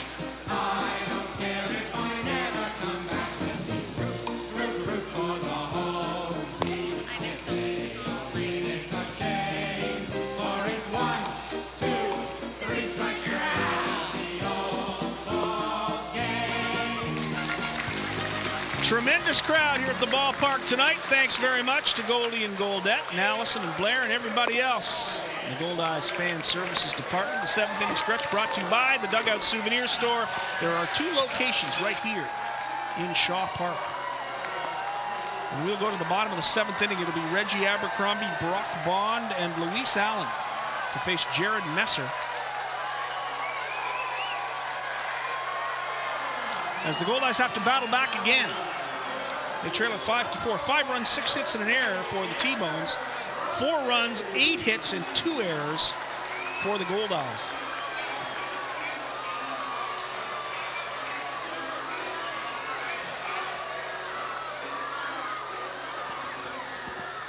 So here's Reggie tonight. Reggie's been robbed, fouled out, and doubled. Pitch by Messer, fouled back to the screen, a 1 strike. He hit a line shot that was destined for that corner, but it was fated for the glove of Nick Schwanner at third base, who made a tremendous catch climbing the ladder to steal it from Reggie. 1 strike to Abercrombie. There's a slow hopper foul. So quickly, Messer gets ahead 0-2 on Reggie Abercrombie. Been an eventful day for Abercrombie. It has been. He's been involved in a lot of plays. Most days are eventful for Reggie. Sure. He's got speed, he can hit, and he takes chances in the outfield. He's always around the baseball. There's the pitch to Reggie, and that's in the dirt. 1 ball and 2 strikes. Abercrombie from Atlanta, Georgia. And as we mentioned last week, he is a ambassador for Atlanta. Loves his hometown. 1-2 the count. Here's the pitch, and that's in the dirt. 2 balls and 2 strikes now to the Goldeyes center fielder.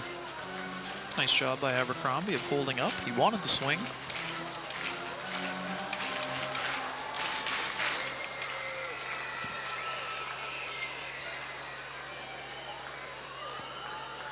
Two and 2, here's the pitch, and there's a line shot. It's a base hit. Abercrombie rounds first. He's thinking about second, but he's not going to go. Leadoff single for Reggie, his 2nd hit of the night here in the 7th inning. Reggie Abercrombie starting to heat up. He should have 3 hits in this ballgame. Reggie was scuffling along around 200. Now he's hitting 265. Good at bat, stayed alive. Gets a curveball down in the zone, stays on it. Hits it into center field. Cousdale gets it in. Leadoff man is on. Here's Brock Bond. Bond has a strikeout and 2 walks.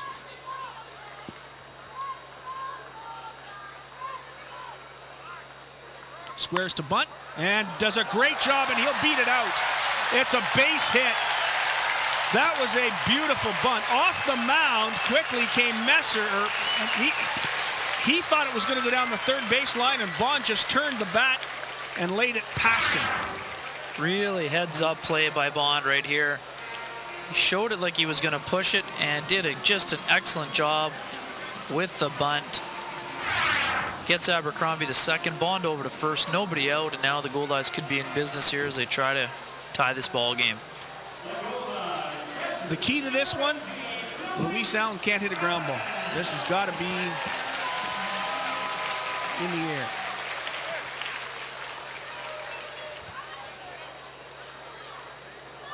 Unless he's going to square, and there's always a chance that could happen. He's going to. Allen squares to bunt and drops it down the third baseline.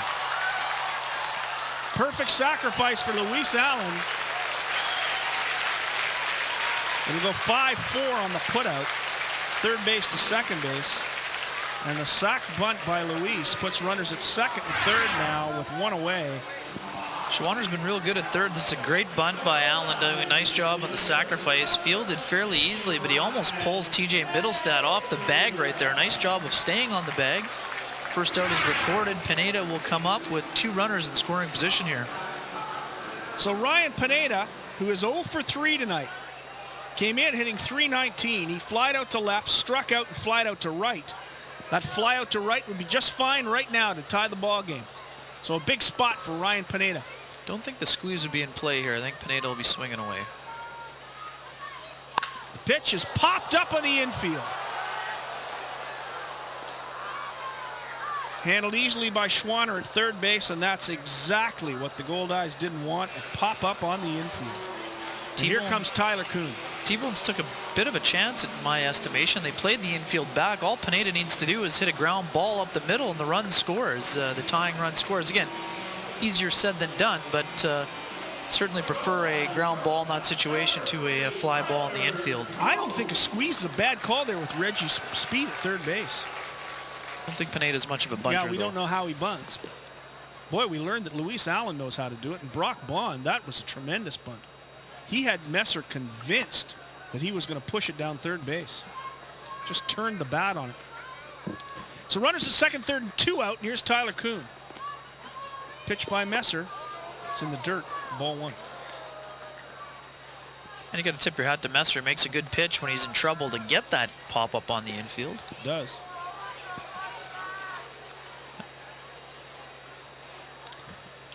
Keohei Downing is still warming up in the Goldeyes bullpen, but he looks like he's ready. And up for Kansas City is number 35, Chris Squires. So 1 ball and no strikes to Tyler Kuhn. Abercrombie at third, Bond at second. Pitch is on the corner for a strike, 1-1. Good pitch on the corner.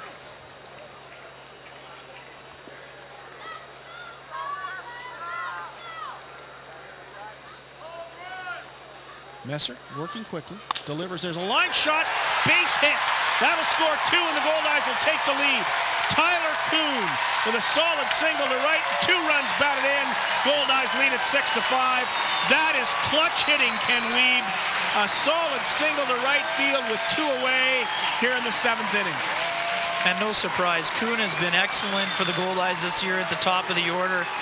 2 down, 2 on. He rips a ball into right field and is aggressive on the bases, but smart. He knows if he gets thrown out at second before that runner crosses his own plate, the Goldeyes don't take the lead.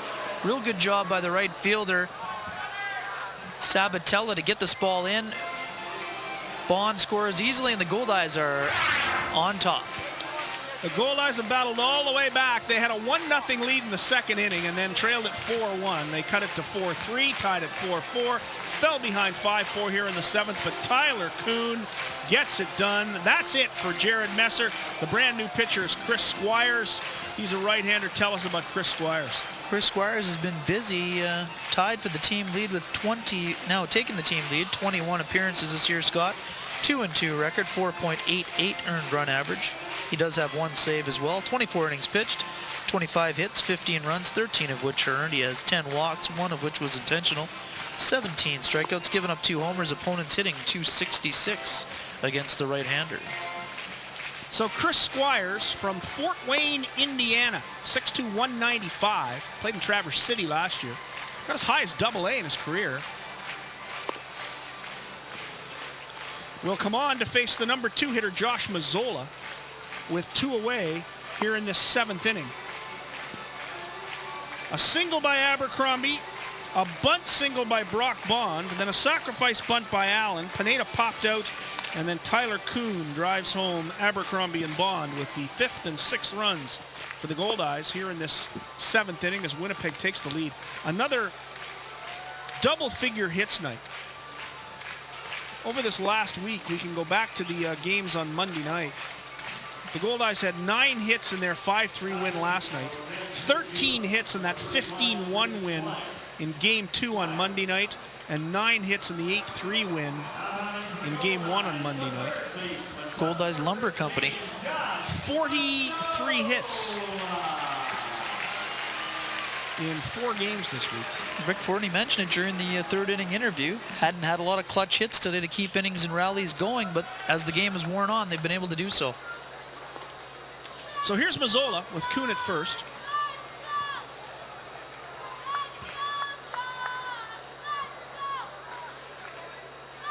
Crowd sticking around tonight. They've loved every minute of this game. A perfect night for baseball. And a great crowd for Ukrainian Christmas in July. And as Al Foster pointed out, it's been all Ukrainian all the time here tonight, from the band on the concourse or the promenade before the game to the pierogi eating contest I was going to say, not a pierogi left to be had. Not one. Swing and a miss. Strike one on the first pitch from Chris Squires. Yeah, it's been a fun night. And the Goldeyes and Kansas City T-Bones have given us a heck of a ball game. We're still only in the bottom of the 7th.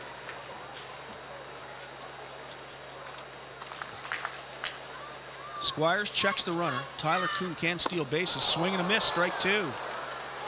So Squires gets way ahead of Josh Mazzola, 0-2. Mazzola tonight grounded out to third in the first, was safe on an error in the second, grounded out to third in the fourth, and walked and scored a run in the sixth. He's behind 0-2 right now. Pitch is high and outside, ball one. 1 ball and 2 strikes to Josh Mazzola. Gotta love the high socks and the stirrups. It's old school right there. And I like the old school set that he takes too. Indeed. You'll watch it behind the head, and then he sets up. Three pauses right there. Yeah, it looks too. like the 1950s with three very pauses. Interesting. With the stirrups and the high socks. Yeah. The big bend. Yeah, gotta like Chris Squires. 1 ball and 2 strikes to Josh Mazzola. Kuhn with a real good lead. Here's the pitch, and there's a ground ball foul. And that was hit hard, and it was scary as it goes into the Goldeyes dugout.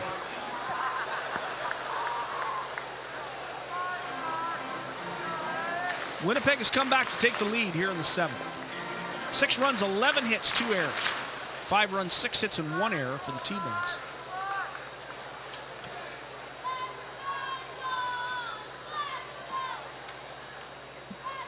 Squires checks the runner.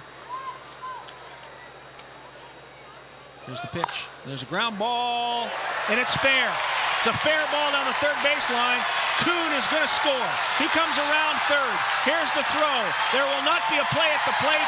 It's a double for Mazzola. Tyler Kuhn scores the 7th run of the night for the Goldeyes. They lead it 7-5. A 2-base hit with 2 outs for Josh Mazzola right down the third baseline. And the Goldeyes take a 2-run lead. Well, we talked about clutch hitting again, Scott. Here's another clutch hit by Josh Mazzola. Goes down and gets it. That's a tough pitch by Squires. Mazzola sneaks it inside the bag, and really good hustle by Kuhn, hustling all the way. The ball gets into the corner, and he's going all the way, and he scores with a nice pop-up slide right there. The Goldeyes extend the lead to 7-5. So here comes Casey Harther with a runner in scoring position. Goldeyes get their 3rd run of the 7th inning. As Kenny says, a 7-5 lead. Squires will face Harther, who's 3 for 4.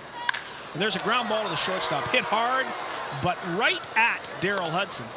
And Harther is the final out of the inning. But the Goldeyes get it done. 3 runs on 4 hits.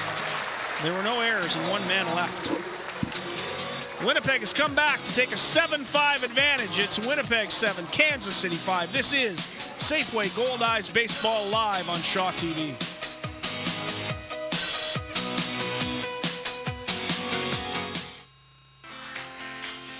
Tonight's game is brought to you by Safeway.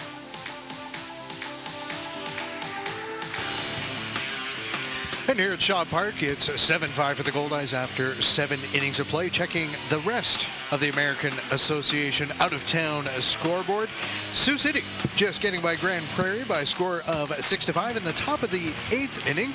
Gary leading Sioux Falls by a rather comfortable margin of 8-3. And in the top of the 8th inning as well, Wichita just ahead of Amarillo by a score of 3-2. Top of the 9th inning in a battle of the teams chasing the Goldeyes in the standings. St. Paul Saints all over the Fargo Moorhead Redhawks 4-1. And in the top of the 4th inning, we have a 2-2 score between Lincoln and Laredo. Scott and Ken, back to you.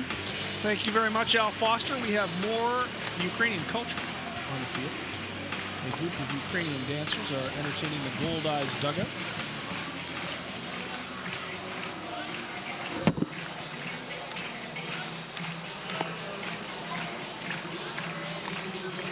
What a night. We've had bands, we've had choirs, we've had dancers, and we've had a pierogi game. And most people are having a fun time at the ballpark today. Pretty good ball game as well. been a great ball game. No question about it. Lots of excitement. Take a 1-0 lead, fall behind 4-1. Scratch it back, tie it at 4-4, fall behind 5-4, and then pick up 3 in the 7th. And they lead it now 7-5. Keoe Downing coming on for the Goldeyes. This is his 18th appearance overall, 14th with the Goldeyes. His overall numbers 1-1 with a 3.24 earned run average, 16 2/3 innings, 13 hits, 6 earned runs, 8 walks, 9 strikeouts. He's given up 2 homers. Opponents hitting only .220 against him over the course of the season. Keoe Downing, the brand new pitcher for the Goldeyes. Right now, Gabe Aguilar stands to be the winning pitcher in this ball game. Downing will face Johnny Kaplan, Nick Schwanner, and Brian Erie here in the 8th. Tough part of the order tonight. Downing's first pitch is in there for strike 1. Fastball at 88 miles an hour. Keoe Downing lost some weight in the offseason. Looks tremendous. And has picked up some velocity. He was about 84, 85 last year. He gets it up to 88, 89 this year. Another fastball high, ball 1.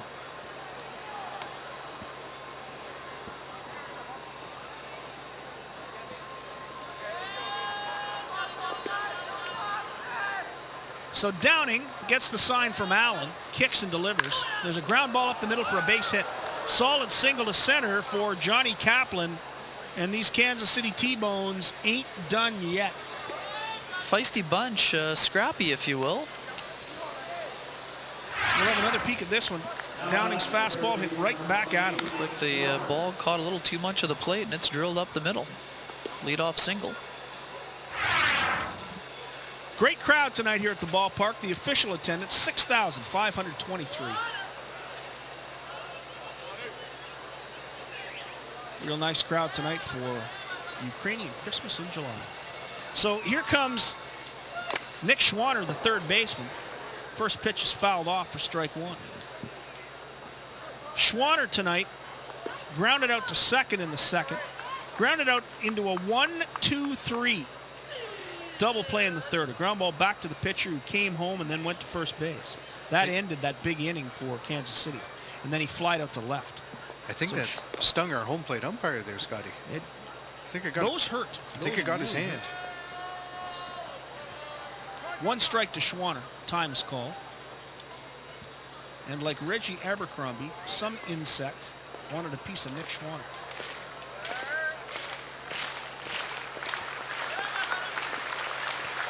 Oh, 0-1 the count. Here's Downing's pitch. It's popped up a mile in the air. Casey Harther won't get there. It ends up in the Kansas City dugout.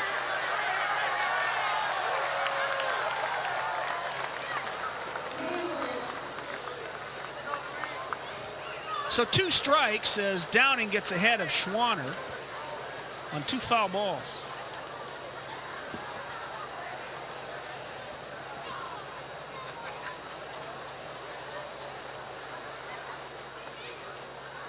Schwanner, the Louisiana, from Slidell, Louisiana, has had a great game at third base tonight. There's a pitch fouled off again. Another strike by Downing. He is going right at Schwanner. Tough day at the plate for Schwanner, but he has been excellent in the field, no question about that. Diving stab, couple nice throws across the diamond, a few nice picks on grounders as well. Downing goes to first base. Kaplan has moved a couple of times like he's thinking about stealing. Yeah, there was a bluff involved in one of those as well.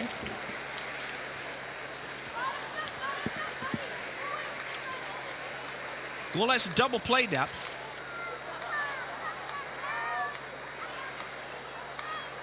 Here's the pitch. Grounded hard down the third baseline.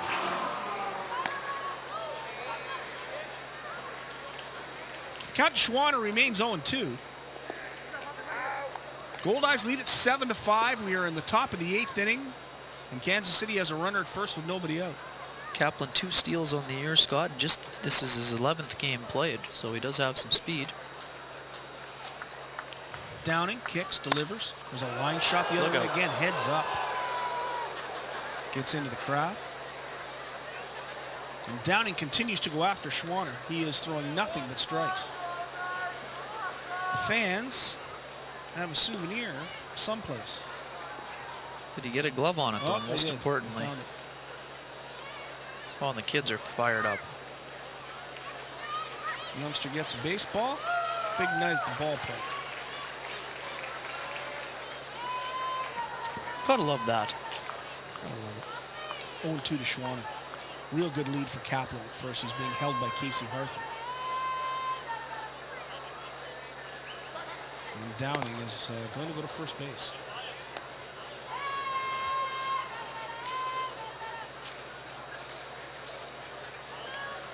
It's been a tense ball game from the start. Right now it's 7-5 in the 8th. Swing and a miss. He struck him out. Great effort by Keohi Downing, the Hawaiian. Good job of battling, and there it was. Curveball got him on the outer half. Beautiful pitch. Here comes Rick Forney, and he's going to Brendan Lafferty. He's going to go out for the left-hander to face Brian Erie, Daryl Hudson, and Bobby Cousdale. So Downing gives up a single and gets a strikeout. And the Goldeyes will bring in their 5th pitcher of the night, Brendan Lafferty. Tell us about Brendan Lafferty. Lafferty, the left-hander from California, coming on for the 26th time. That leads the team. 0-1 record, 2.41 earned run average. 18 and 2/3 innings, 18 hits, 5 earned runs allowed, 10 walks, 16 strikeouts. Opponents hitting just .247 against the left-hander. Well, it was kind of a perfect night for Brendan Lafferty. He arrived today at the ballpark with Goldeyes bullpen catcher Josh Drews, his buddy, a guy he spent a lot of time with over the winter. And Josh Drews taught him how to curl. And so tonight he got to catch the gold medal winning Canadian women's curling team of Jennifer Jones. And next year, Lafferty and Drews are going to be on a team together. And they're all figured out how they're going to get to the Bonspiel again and maybe get to the Brier. Well, and both left-handed curlers. It's a long road. Maybe they should shoot for the left-handed curling championship before the Brier. That's my advice to them. Well, you can give your advice to Josh because he was already in the Bonspiel this year. He was already in the Manitoba. Sure. The Safeway Select. There's Dancing Gabe. Hello to Dancing Gabe, who said hello to us today. Dancing Gabe's got the Ukrainian going. Not bad for the Francophone kid from St. Vital. Gabe Langlois. Good job. So Brendan Lafferty will come in and face the right-handed hitting Brian Erie. That's kind of an odd situation where you have Keohi Downing, a right-hander, face the left-handed batter, and you bring in Lafferty to face a right-hander. Yeah, you know what? Rick Forney doesn't go by the book all the time. No, he doesn't. He knows guys can get, his relievers can get guys out from both sides of the plate. So here comes Brian Erie. He has a single in 3 trips, grounded up to third twice. Runner at first, 1 away. We're in the 8th. Goldeyes lead it by 2. Their 5th pitcher of the evening. Chris Salamina started. Then came Taylor Suet. Then Gabe Aguilar. Then Keohi Downing. Now Brendan Lafferty. Lafferty checks the runner. Here's the pitch. And there's a ground ball, 1 hop to Tyler Kuhn. Over to Brock Bond. Over to Casey Harther, and that'll do it. A 6-4-3 tailor-made double play. And Rick Forney was dead right. That is exactly why Rick Forney brought in Brendan Lafferty right there. Kuhn to Bond to Harther, bang, bang, double play. Goldeyes are out of the inning with a 2-run lead. No runs, a hit, no errors, nobody left on base. And the Goldeyes continue to lead this one 7-5. We'll go to the bottom of the 8th at Safeway Goldeyes Baseball, and it's live right here in downtown Winnipeg on Shaw TV.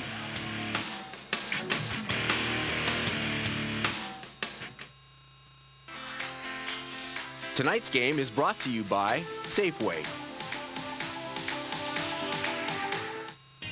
The 2014 American Association All-Star Game is coming to Winnipeg, and so too is the 2014 All-Star Luncheon presented by BFI Canada Incorporated. Featuring Baseball Hall of Famer Fergie Jenkins, the luncheon will be held Tuesday, July 29th at noon at the Fairmont, Winnipeg. For tickets and information for the 2014 BFI Canada All-Star Luncheon, call the Goldeyes office at 204-982-2273. Join the movement to kick cancer. 5 simple things can reduce your risk of cancer by up to 50%. Choose a balanced diet with plenty of fruits and vegetables. Get active to maintain a healthy body weight. Avoid tobacco and secondhand smoke. Protect yourself from UV rays. Follow cancer screening guidelines and see your doctor for regular checkups. Take the pledge to reduce your risk of cancer. Join the movement at kickcancer.ca. An initiative of Cancer Care Manitoba Foundation, supported by Safeway. There you look at Kerry Lauder, James Kerry Lauder, and that is a lens. Goldeyes official photography. We have a brand new pitcher, left-hander for the Kansas City T-Bones. Tell us about Chris Regis. It's the closer, Scott. Look at that Mohawk as well, coming on for the 21st time. 3-1 record, 2.54 earned run average. He has 10 saves. 28 1/3 innings pitched, 21 hits, 8 earned runs, 12 walks, 30 strikeouts. Opponents hitting just 200 against the left-handed closer. So Chris Regis will face Ray Sadler, Donnie Webb, and Reggie Abercrombie, 3 right-handed hitters. Of course, Donnie Webb is a switch hitter. So Sadler, Webb, and Abercrombie will face Chris Regis here in the ninth. The Recycle Everywhere 2014 All-Star Skills Competition will be held Monday, July 28th, right here at Shaw Park. Best of the American Association go head-to-head in a battle to determine the most skilled player in the league. It'll all culminate with a home run derby. That's Monday night, July 28th at Shaw Park. It's the Recycle Everywhere Skills Competition. Before that will be the Media Skills Competition. Are you winning that, Ken Weave? I've been told you're the favorite. I'm not sure who's the competition. I've been told if anybody's going to win it, it's you. Al Foster is part of the competition. I want in. I heard a rumor they may be bringing the fences in. I was more of a line drive, singles, doubles hitter when I played. Well, yeah, but if they bring the fences, it'll be perfect for you. Well, sure. Hit it to the gaps. First pitch to Sadler is high, or second pitch is high for ball 2. So 2 balls and no strikes to teammates were never afraid to call me saying I had warning track power. So let's hope they move the fences in a little. I just tried to perfect the slap bunt, Ken. That's all. It's not going to get a win for you. No. 2-0 that Ken fouled off right off the noggin of the home plate umpire, Brian Child. Brian's taking a beating tonight. He is taking a beating. Doesn't look very happy. I wouldn't be happy either. 2 balls and 1 strike to Ray Sadler. We're in the bottom of the 8th inning. Goldeyes lead at 7-5.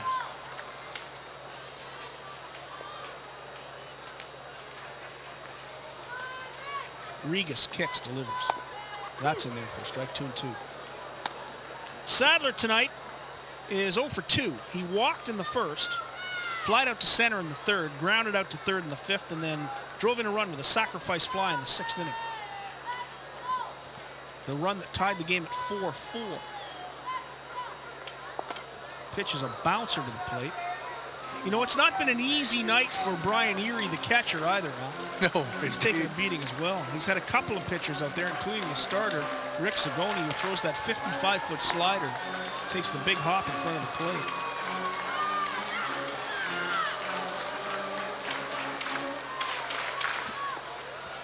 So 3-2 the count.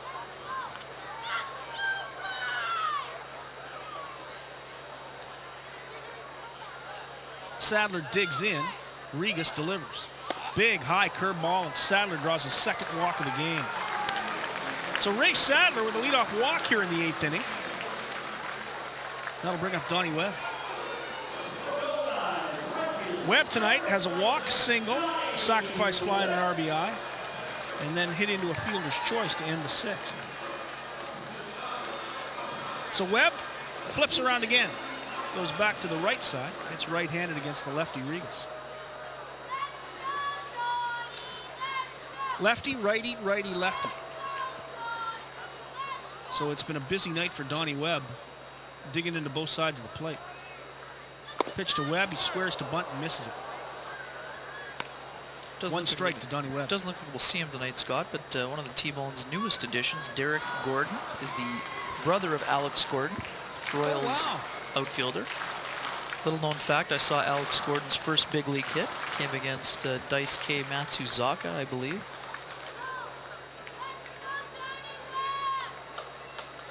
One strike to Webb. Sadler with a pretty good lead at first base. He's being held over there by David Espinoza. To be filed in the obscure facts column. We've seen a couple of first hits. Travis Fryman's first hit.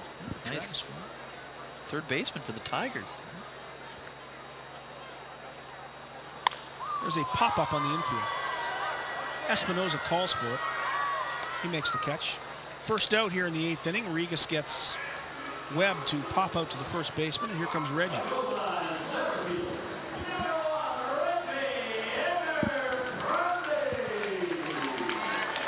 Quite a night for Reggie Abercrombie.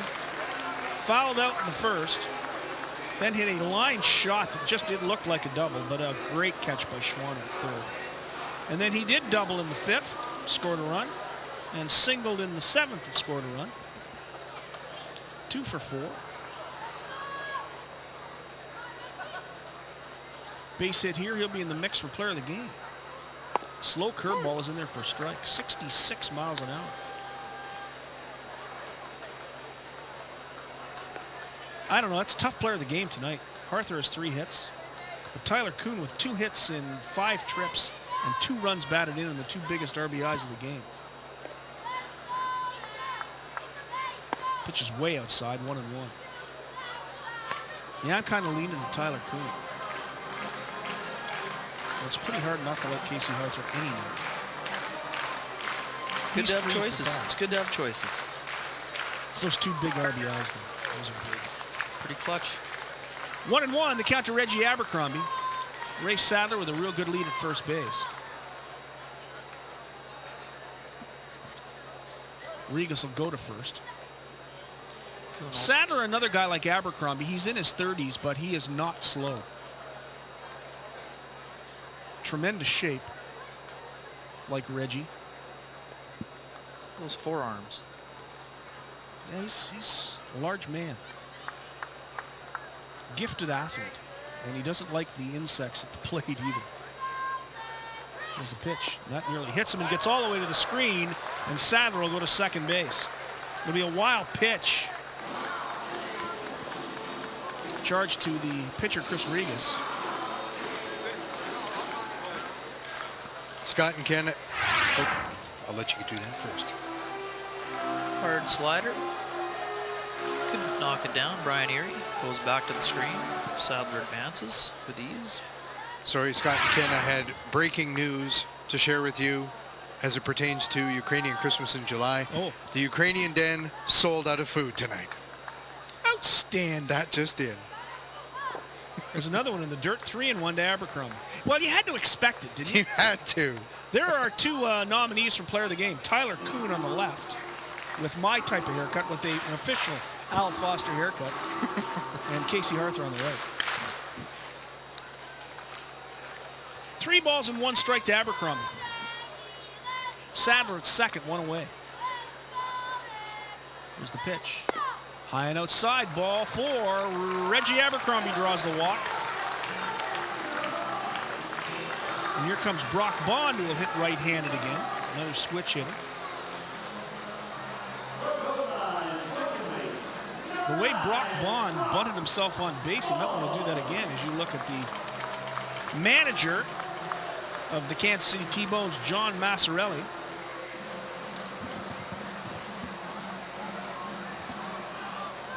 And the Goldeyes here in the 8th with an opportunity to add to their 7-5 lead.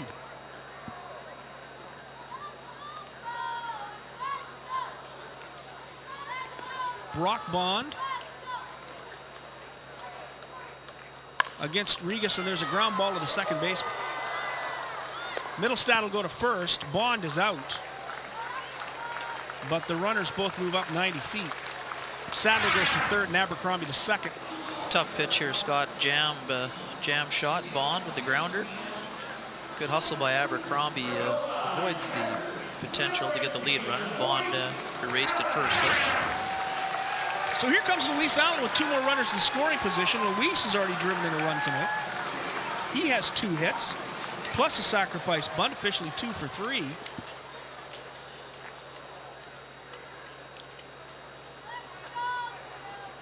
So Luis has hit the ball pretty hard tonight. Sadler just 90 feet from the plate. Here's Regis's pitch. Slow curveball is on the corner for a strike.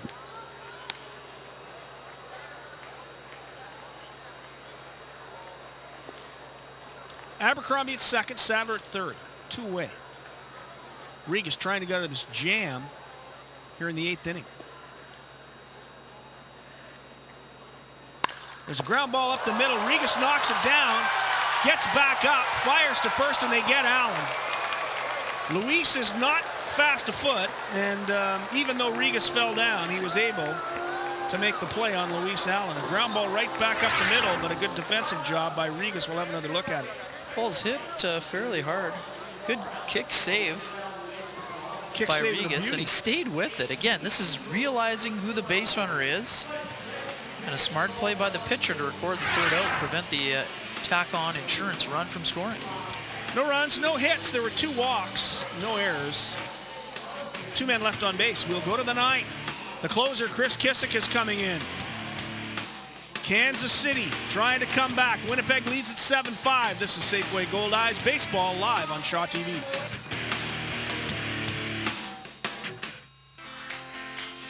Tonight's game is brought to you by Safeway. Time now for our slide of the game, brought to you by Manitoba Public Insurance. Kenny Weed, tell us about the slide of the game. Let's go to the 6th inning here, Scott. Goldeyes are down.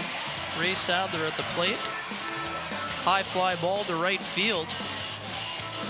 Fielded by Brian Sabatella. Makes a pretty good throw to home plate.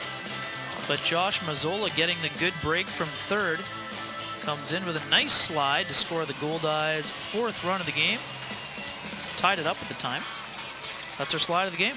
Slide of the game brought to you every game by Manitoba Public Insurance. We are going to the 9th inning, and we have Chris Kissick on the mound, the Goldeyes' new closer. I guess he's new, relatively new. He has 9 saves on the season, leads the club. He's in the top 10 in the league. Tell us about Chris Kissick. Chris Kissick coming on for the 21st time, Scott. No record, but a 2.57 earned run average, and as we mentioned earlier, 9 saves. 21 innings pitched, 12 hits, 6 runs, all of which are earned, 7 walks, 22 strikeouts. Opponents hitting just 164 against the right-hander from Trail, British Columbia. So Chris Kissick will come on in the 9th to face the bottom of the order to start, to Daryl Hudson, the number 8 hitter, and then Bobby Cousdale, the number 9 hitter, and then we'll go back to the top of the order, the tough top of that order, with TJ Metalstat, the leadoff man. So it's not going to be an easy inning for Kissick, never is. When you get into this situation, a chance for his 10th save. Chris was in the clubhouse yesterday with the newest member of the family. Indeed. Not very big. Pretty exciting moment for the Kissick family. I guess just outside Trail, right? Chris Kissick. Just outside of Trail? Yes. And let me tell you, he wants a whole infield.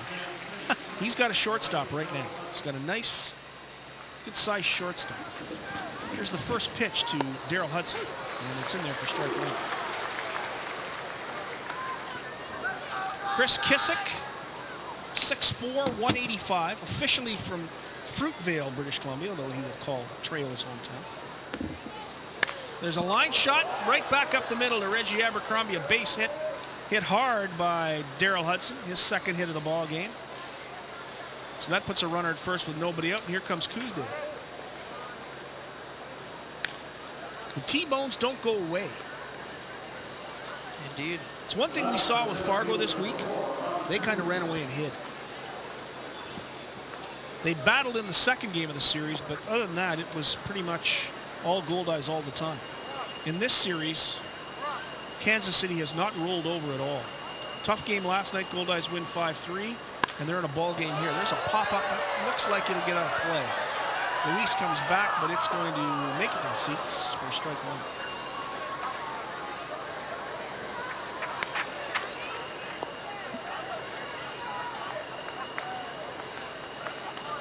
Chris Kissick, proud papa.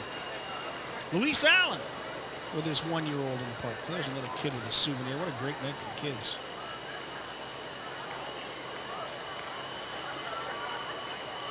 One strike to Bobby Cousdale. Cousdale tonight 0 for 3. There's one fouled away. Correct that. It's 0 for 2. He flied out to right field in the 3rd, walked in the 4th, and stole a base. and then grounded out to shortstop in the 7th. Coosdale's a battler. He worked to get that walk, and he fouled a pile of pitches off in that 3rd inning before flying out. Kissick's pitch just misses.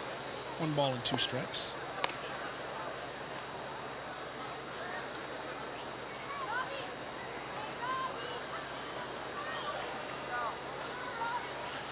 Hudson with a pretty good lead at first, being held by Casey Harther.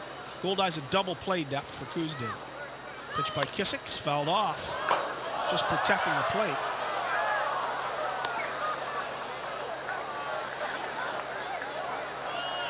It is baseball night in the crowd tonight.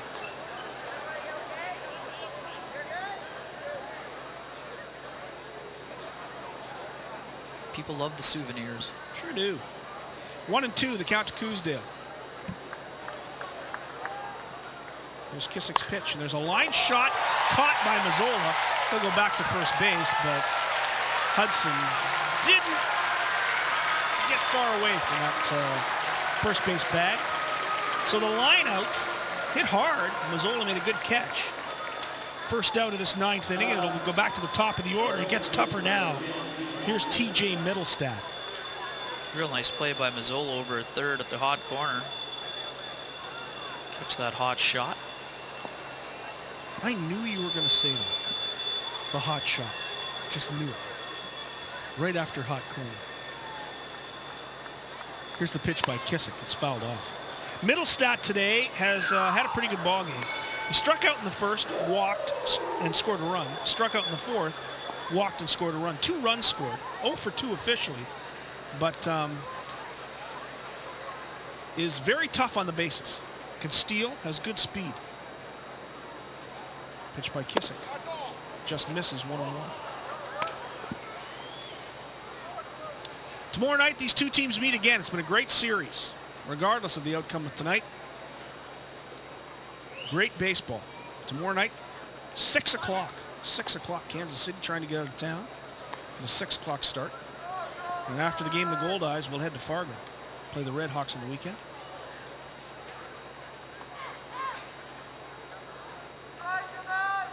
Kissick gets the sign from Luis Allen. Allen sets up outside. Here's the pitch. Popped up. It's going to be a tough play. Kuhn goes back. On comes Sadler. Not a problem for Sadler. Can of corn for the 2nd out. And now there's 2 away. Here comes Brian Sabatella. Sabatella's hit the ball tonight. He struck out in the 1st, singled in the 3rd, flied out in the 5th, and then doubled in the 7th. He has 3 runs batted in. Good ball game for Brian Sabatella. He's got a good arm out in right field as well. Indeed. So the crowd getting into it now. 1 out to go. Goldeyes lead it by 2.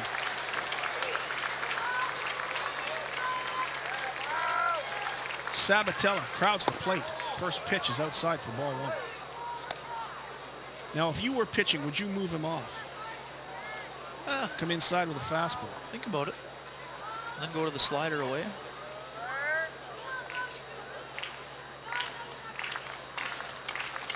Pitch is right down the middle for a strike. 1-1.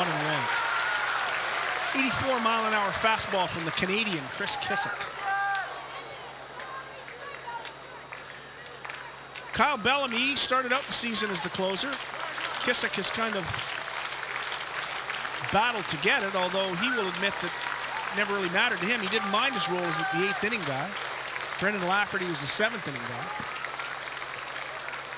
1-1 the count. Kissick decides to keep Daryl Hudson honest over there at first base. 1-1 the count. Hudson at first, 2 down. Goldeyes trying to win their 30th game of the year. There's a line drive right at Brock Bond, and that'll do it. The final out of the ball game is a line drive off the bat of Sabatella right to Brock Bond at second base. 2 line shots in the infield in this inning, but no damage. Chris Kissick gets it done. For Kansas City in the ninth, no runs on a hit, no errors, one man left on base. The Goldeyes win at 7-5. For the Goldeyes, 7 runs on 12 hits and 2 errors. For the Kansas City T-Bones, 5 runs on 8 hits and 1 error. The winning pitcher officially is Gabe Aguilar. Chris Kissick gets his 10th save of the year. The losing pitcher in relief, I believe at this stage is... It's going to be Messer, right? Yes, Jared Messer. Jared Messer will probably take the loss. No, Squires. No. Will it be Squires? We'll have to see what the official score gives us. Right now, we're figuring it's Chris Squires. Regardless, the winning pitcher is Gabe Aguilar, and Chris Kissick gets his 10th save. The Goldeyes win their 30th game of the year. They improved to 30-14. And we'll be back with the Safeway post-game show right after this. Goldeyes win at 7-5. You're watching Safeway Goldeyes Baseball live on Shaw TV.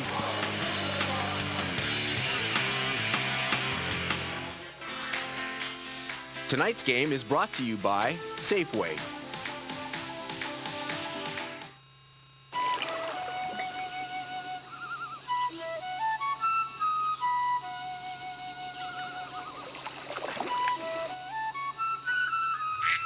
Ready for summer? If you have a cottage or cabin, Shaw Direct has your family's entertainment covered.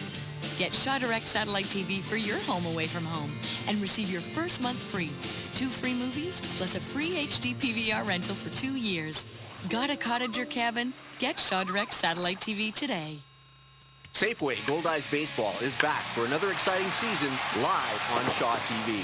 On Tuesday, July 8th at 7 p.m., the Fish will take on the Sioux City Explorers at Shaw Park. Brought to you by Manitoba Blue Cross. Only on Shaw TV. Welcome back to the ballpark. Winnipeg Goldeyes win the second game of this 3-game series, and they win the series as a result. A 7-5 victory tonight. This is the Safeway post-game show.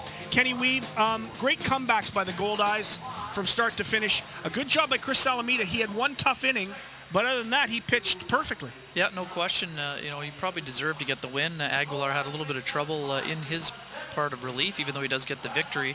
Goldeyes did a nice job of rallying, though. They were down 4-1. They sort of scratched and clawed. They fell behind 5-4 and then got a couple of clutch hits, first to take the lead and then to extend the lead. So, impressive rally.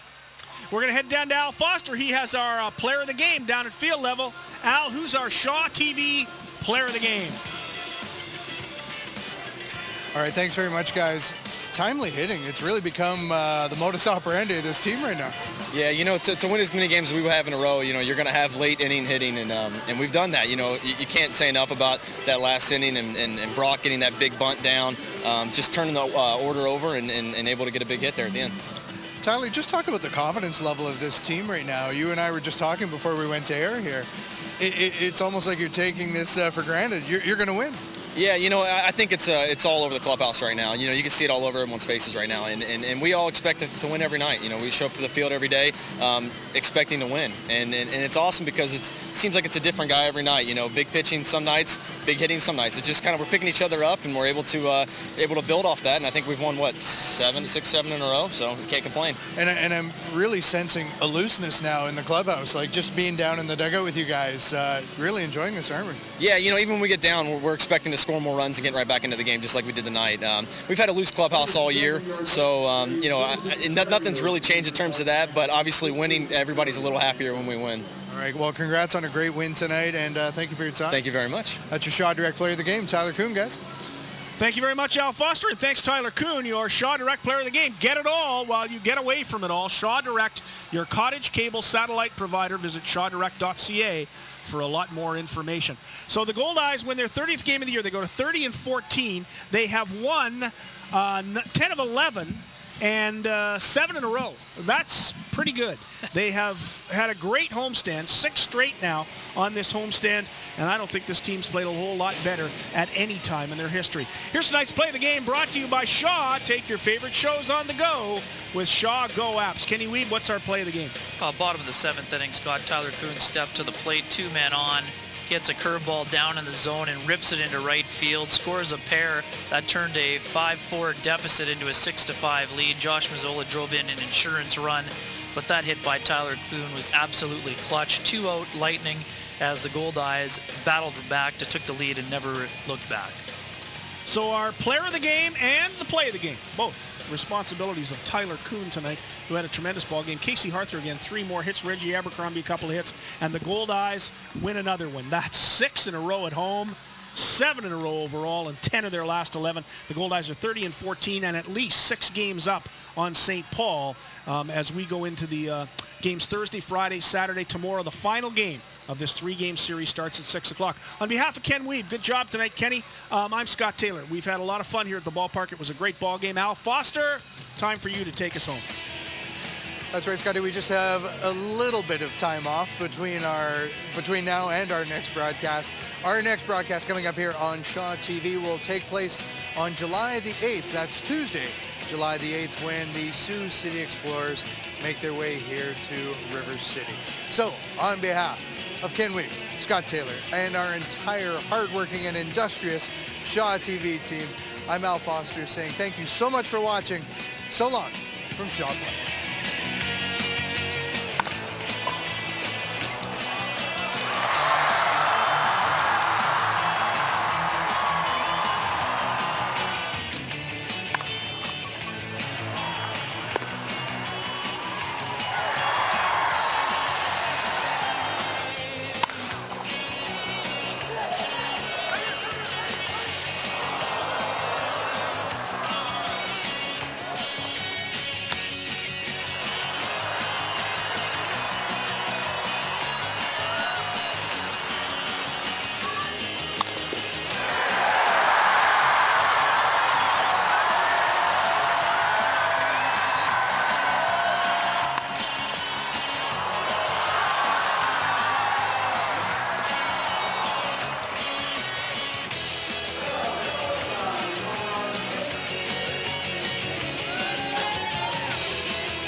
The following is an independently produced community access program.